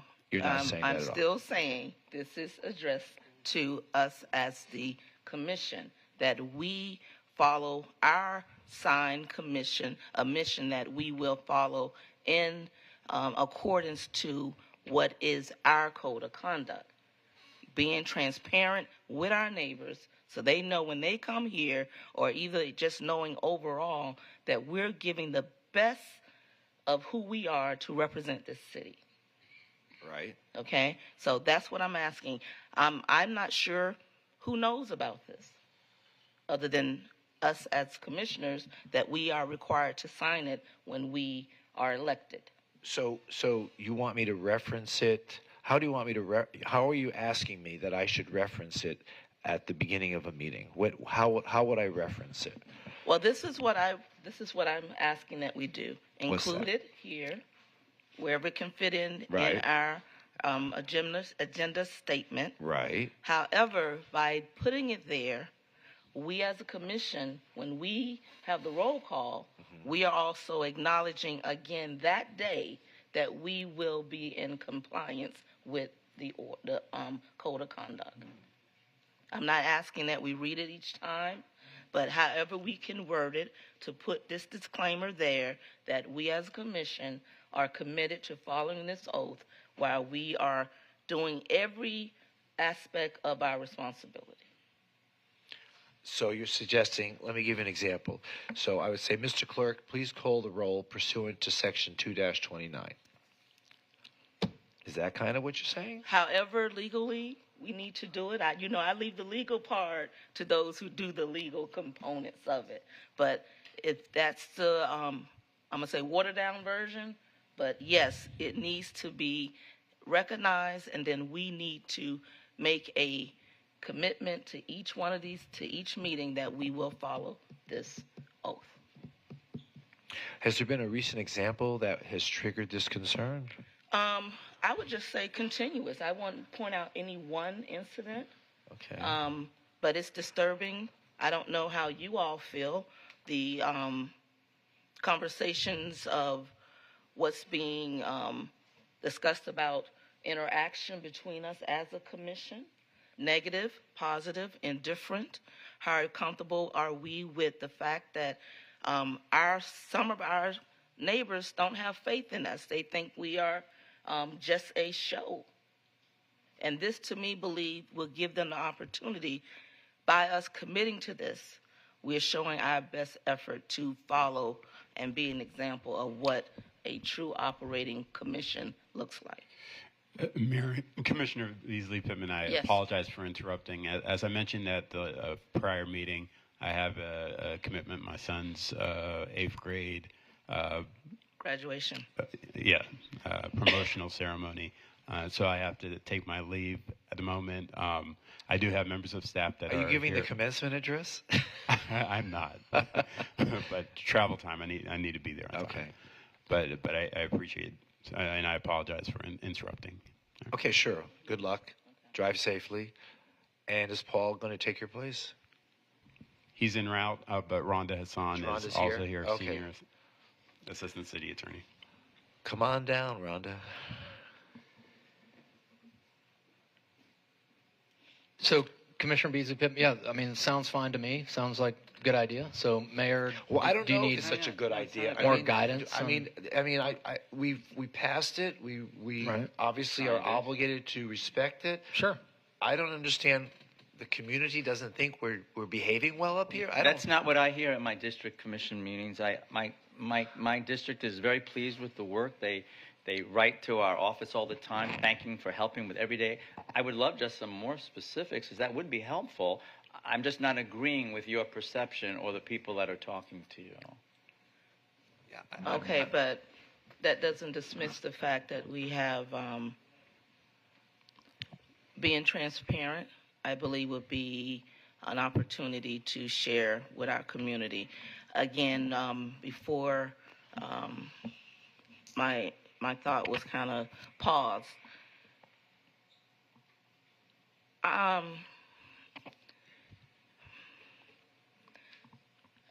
been using this term a lot. I'm disappointed. I was excited about, I'm still excited in this position that I stand with as a city commission, but what I am disappointed about is the engagement that we hear among this dais. I'm looking at E. It says I will be respectful to others and performing these duties and agreeing to refrain from, I'm sorry because I'm trying to read it from a distance, and avoid conduct increasing in appearance of impropriety. Because someone read, thank you, because I can't see it from here. Impropriety of which is otherwise, I have one good eye. Okay, thank you. Is otherwise benefiting a public officer, including but not limited to false accusations or personal attacks against another public officer or behaving in a rancorous or contentious manner. Do you feel that there have been episodes of this? I do. This is what's called the democratic process. Yes. And people get excited, and people have opinions, and we all get, we all have zealous points of view. That's just part of it. And I'll be honest with you, I've attended many city commission meetings throughout this county and in other parts of the country, and we're tame compared to what I've seen somewhere. Tame and right is two different things. You can be tame, but that doesn't make it acceptable. Well. And then with that, I don't understand why we would not want to put the best face forward to show that we don't want to be in that category, because everything starts at one point and it keeps escalating. And what I've experienced and what I've been watching is an escalation of conversations that are, I don't even call them tame. They're disrespectful. Okay. And I believe that it would do us good. And it wouldn't hurt anything. What would it hurt? We've already signed it. Each one of us has signed this document. So what more, or how would it be damaging by putting it in writing on the agenda, saying that I've already committed to following these particular items of the oath? It's just validating it again and again and again. Okay. Let us consider it, and we'll think about it, and perhaps we'll be able to find a way to implement it. I'm not quite sure, that I personally need to think that for some reason I've misbehaved or that I have shown disrespect towards any one of you during the years that I've been on this dais. So. But I did not identify any name. Okay. So don't. I've learned not to do that, but. Videos, minutes is the proof of it. Okay, so I don't want to go into name pointing. That's not who I am. But at the same time, understanding that this is something I believe that would help us become remain a tamed, you used the word tamed meetings, and not allow this to escalate to be one of those commission meetings that makes the 11 o'clock or the national news. Okay. All right. Thank you. Is there anything further in your report? That'll be all. Thank you very much. Okay. Thank you. Commissioner Glassman? Yes. Thank you, Mayor. welcomed another new small business to our city, which was great when we did the ribbon cutting for Ukiah on the Riverwalk. And I will tell you what is so interesting when you spend time down here and you spend time on the Riverwalk and you participate with these new businesses, you sit for a while and you look around and you realize the number of young people that are in our downtown. You realize the number of young people that are in our city in areas where there never were. It's refreshing, and it's interesting because I speak to them a lot. I have a lot of those folks in my district. They have a very different take on the city than what I'm hearing tonight and reasons to put this code of conduct up or what I'm hearing about in terms of transparency. They have a very interesting perspective, and I think that sometimes we don't listen to all of these voices as opposed to just maybe getting trapped with the voices that we hear all the time. That's all I'm going to say about that.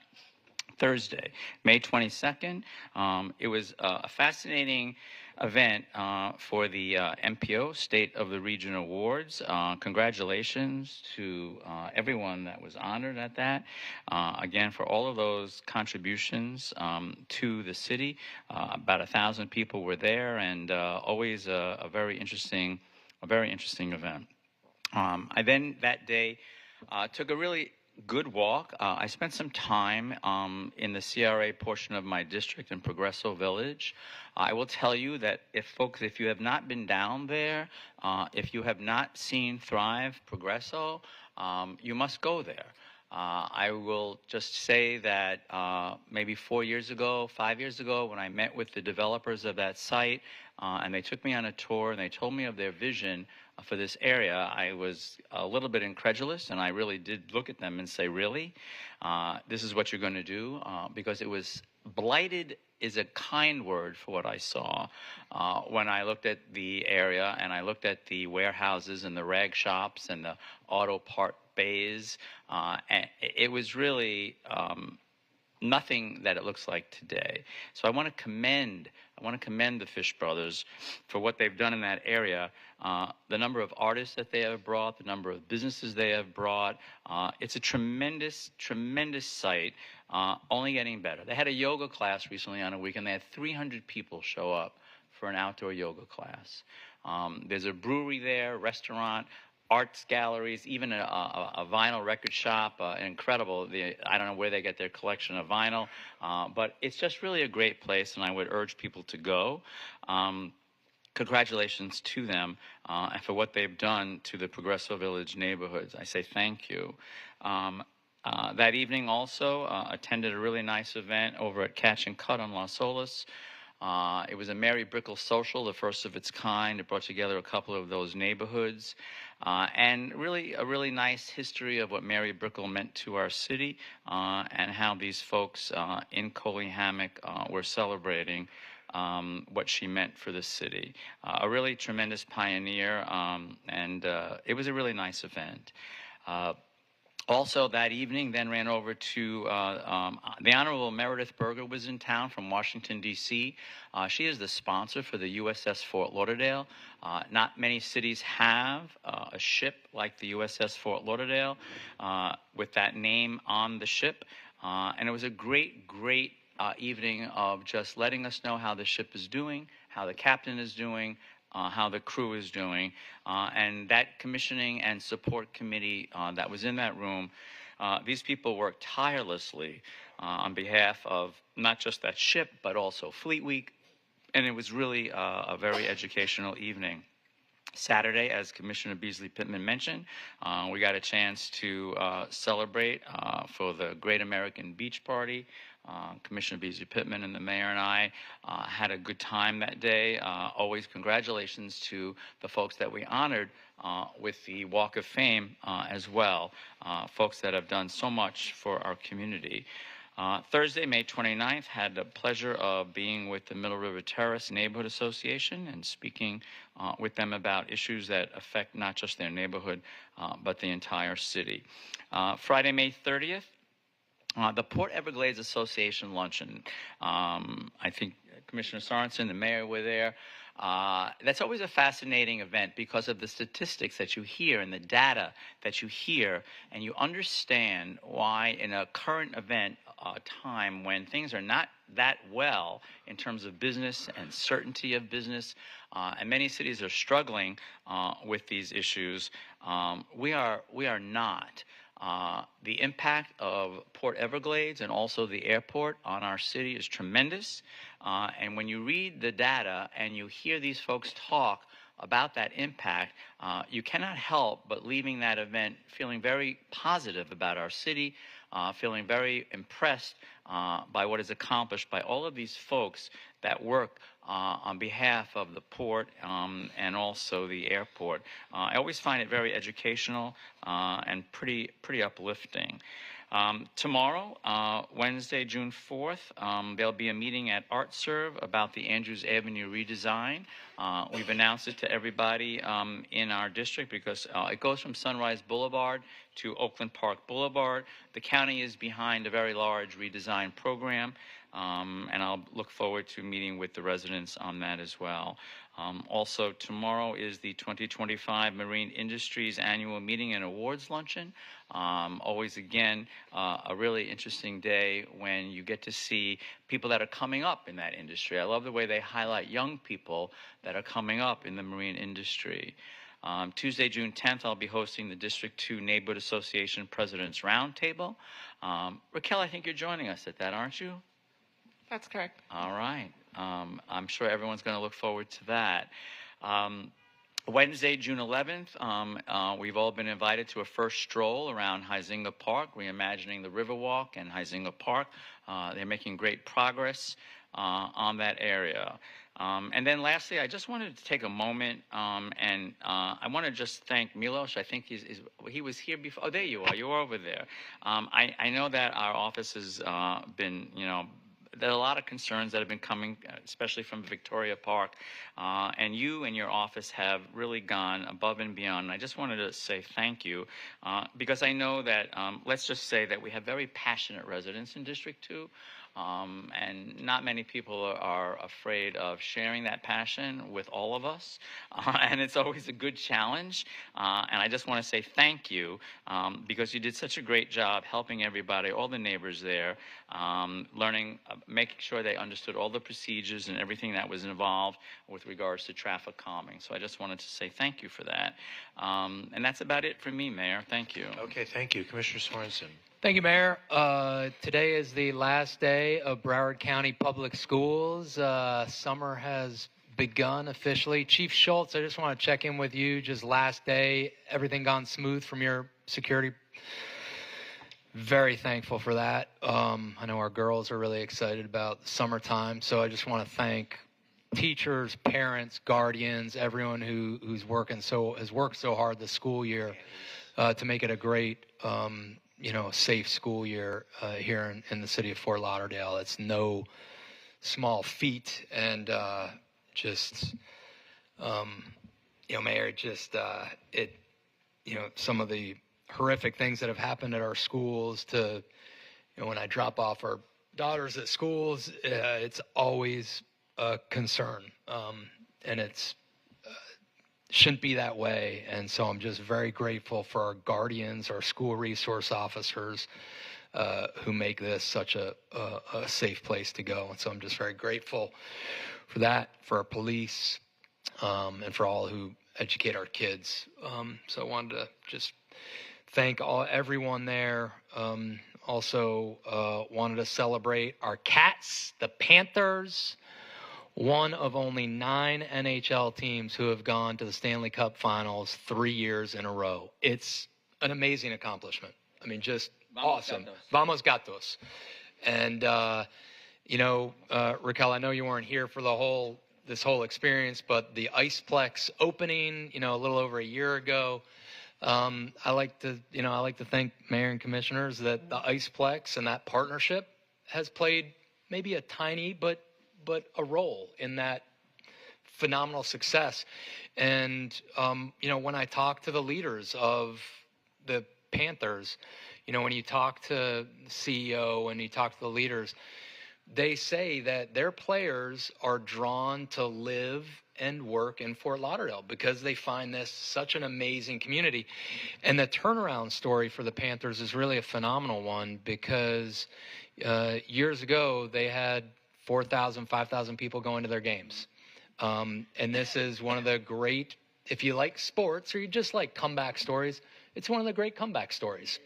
And, you know, one of the reasons why I was listening to Matt Caldwell, the CEO, give a speech the other day, and he said one of the reasons kind of that we've been able to be so successful as the Panthers have been is because they've really used the community as a selling point and engaged in the community fully. And that's led, according to Matt, to their success. It's been at least a core component of that. And so I'm just grateful for our community, everyone up here on the dais, our neighbors and fans who have supported them. So just grateful for that. Also wanted to share some other good news, just things that I've been working on. Let me pull up my notes here. This weekend, so Saturday, again, great partnership with all kinds of folks who are passionate about our waterways, going out to George English Park, where we planted 50 mangrove trees, which I think first time ever in the city, never done before. Just amazing to see all the partners, support of the commission, out there making that possible to improve our waterways. And that's just the beginning with Marco's leadership, the Chief Waterway Officer, just making great progress on a host of components, oyster hanging to allow oysters to help clean our waters, putting them in the water, working with Nova Southeastern University, University of Miami, and amazing partnerships that have never been done before. Never in the history of the city have we had these kind of partnerships coming together, so that's really exciting. Really exciting about the possibility of living seawalls, and Mayor probably talked about this, but it's this idea of instead of just traditional concrete seawalls, can we encourage and possibly look at incentivizing the building of living seawalls, which allow for and attract marine life, seagrass, and other components to our seawalls. So some exciting possibilities there that we're exploring.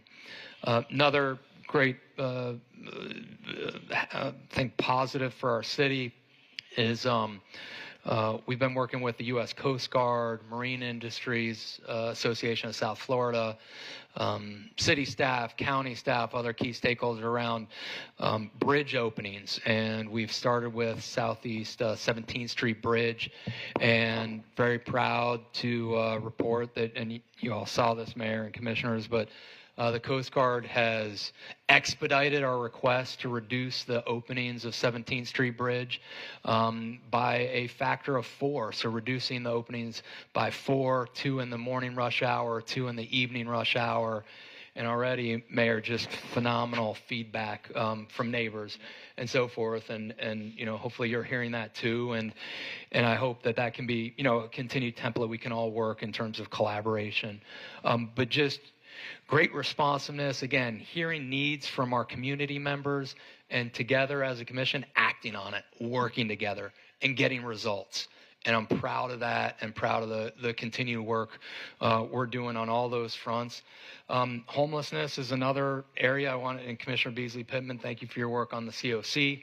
And just want to share a couple of things that I've been working on that effort, again, collectively.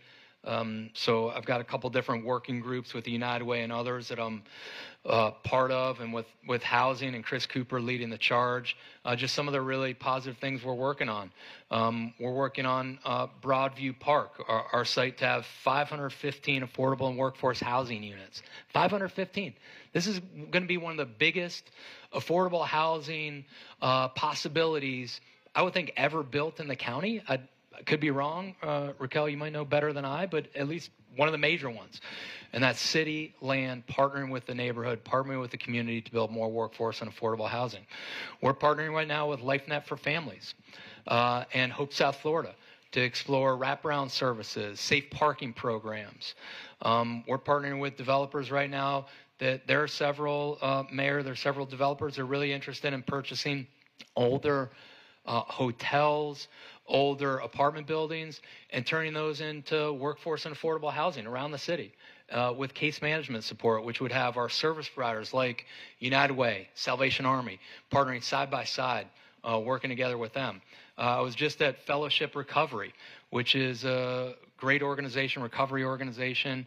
Again, Chris helping lead the charge there, where we partner to help people through recovery.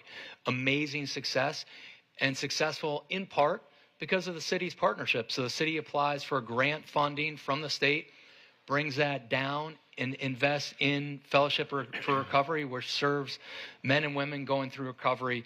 Phenomenal success. I got to meet and spend time with some of these folks. Fantastic work that they're doing. Mental health. We have something called Mobile Integrated Health Team.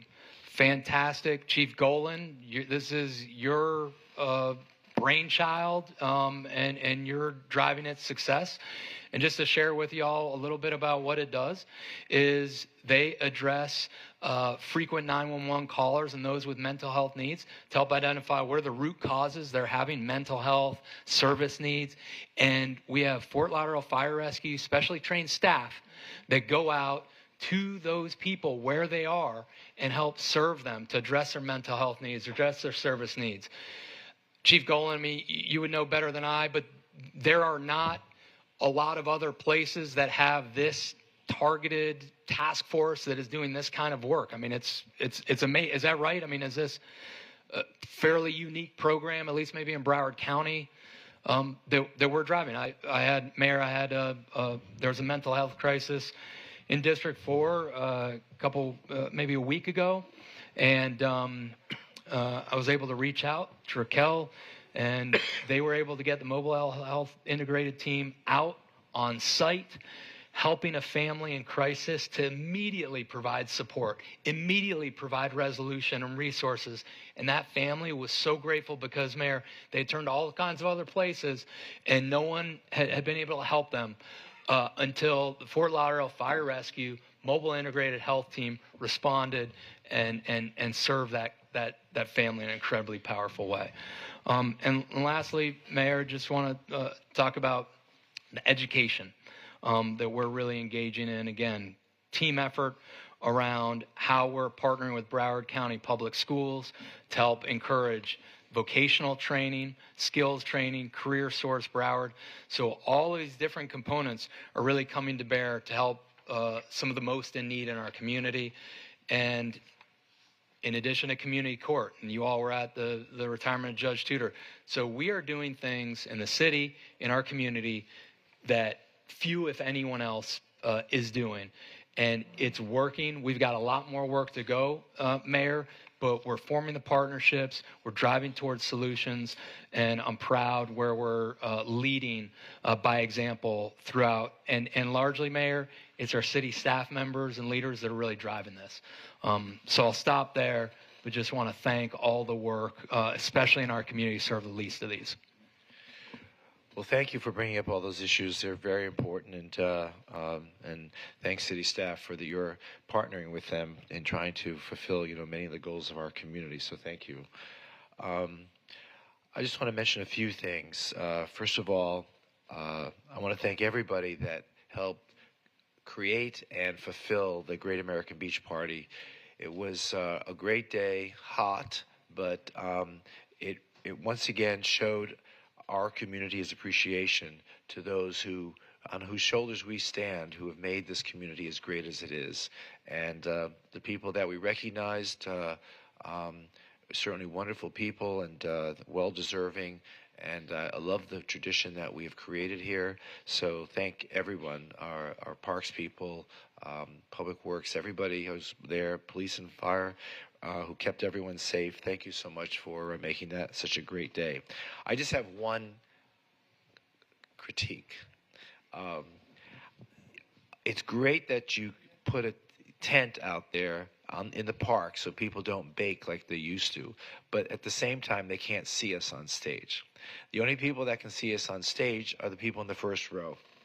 So my suggestion is next year maybe put us under the tent as well, so that we can engage and speak to the people that are there to participate in the event Otherwise, the only people that see us are the first 10 people in the row, and that kind of defeats the purpose. So just a suggestion.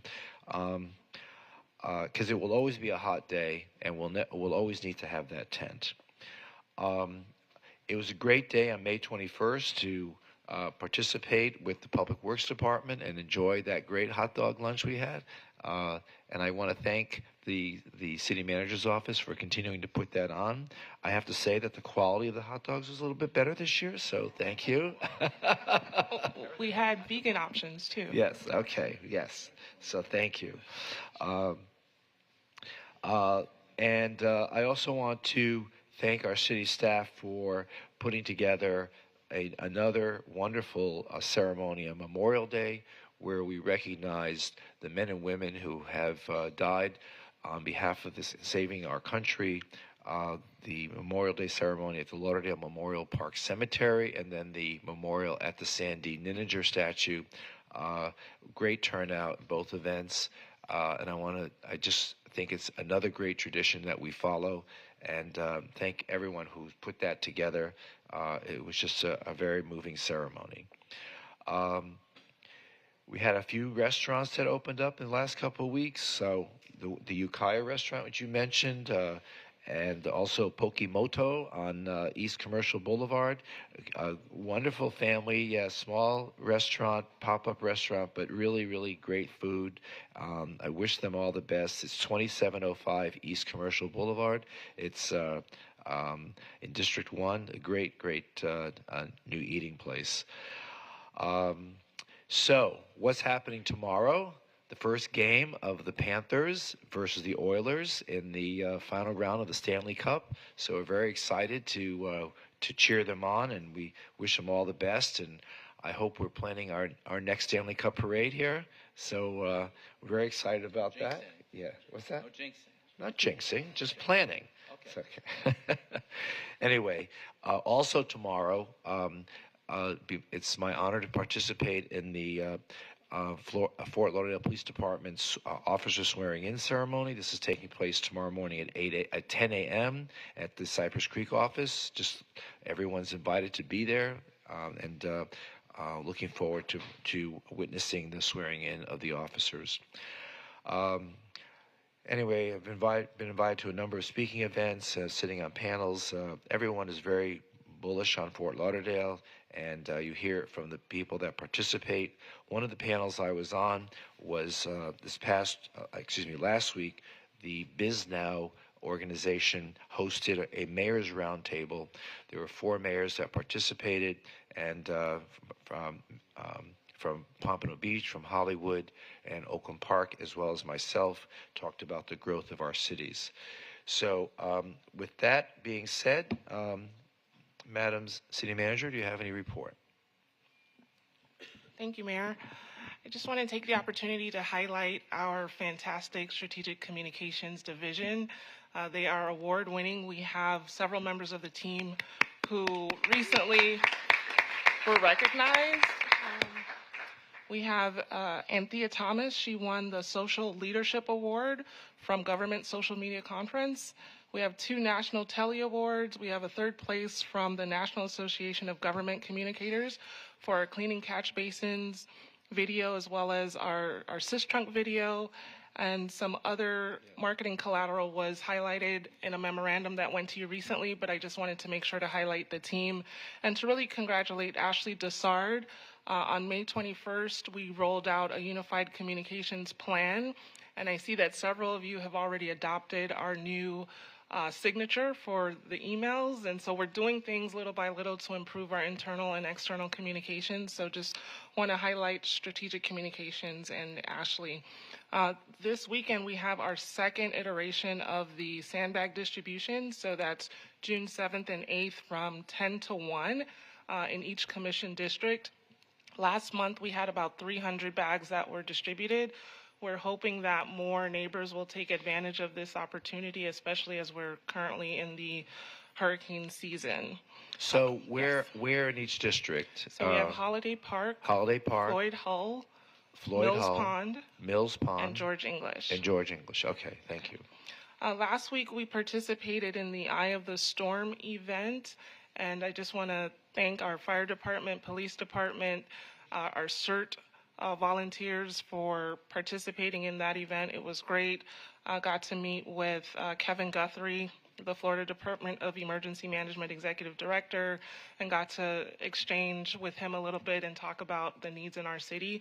So it was really a great opportunity. Last weekend, our Public Affairs Division also participated in a small business event sponsored by Congresswoman Debbie Wasserman Schultz. And so I just want to thank them for highlighting Fort Lauderdale as a place to do business.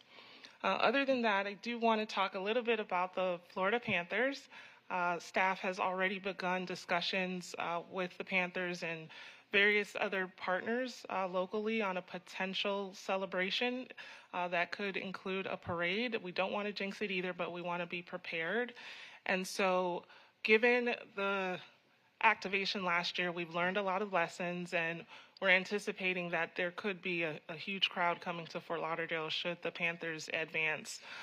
We want to potentially bring on a walk-on item this evening that would authorize me to execute an agreement with the Panthers so that we could outline our potential in-kind contributions toward that activation should they reach the very end. Last year, I think Broward County played a significant role. My understanding is that they are looking for Visit Lauderdale to contribute, I think, potentially $200,000, and I'm asking for authority to contribute up to that amount for in-kind services. Obviously, the agreement hasn't been, discussed in detail, but we want to be proactive so that should they make it all the way, that we're ready. And so I'm looking for your support to have a walk-on this evening that would authorize me to execute such an agreement. Did Visit Lauderdale say they had 200,000? They have not said they have 200,000. Just as a reminder, we contributed about 100,000 last year from the city. Right. As you know, the bid, they also contributed 100,000 based on what. And the county contributed nothing. I cannot verify what the county contributed. So we need to engage the county to consider participating. I mean, they do consider it their team, and I just don't think they contributed because they weren't asked. They weren't asked until the very last minute. Well, this year they have been asked, and we want to be as engaged as possible with Broward County to make sure that all the logistics are ironed out and that we are operating as partners for this celebration. We do know that there was a significant economic impact to the city the last time this happened, and so we want to be supportive. It's not to say that we definitively have to contribute that amount. I would just like the authority to go up to that amount after having discussions with the Panthers. All right. Is there an appetite on the commission to allow the city manager to go up to that amount in-kind services in order to support the parade should it happen? Yes. Okay. Thank you. So we'll bring that item later. In addition, we wanted to follow up on the request made by Commissioner Beasley Pittman for a street renaming or co-designation for a portion of Northwest 23rd Lane for Reverend Dr. Willie Cleveland Bell Jr., now deceased, having 66 years of service in the ministry. And we are supportive and just wanted to get your feedback. We did issue a memorandum a few days ago giving some background information. Sounds great. Great. Okay, that concludes the manager's report. Okay, very good. Mr. Acting City Attorney, interim. Nothing, thank you. Okay. All right. Any further business of the commission on this conference meeting? There being none, it is now concluded. We'll resume at 6 o'clock. Thank you.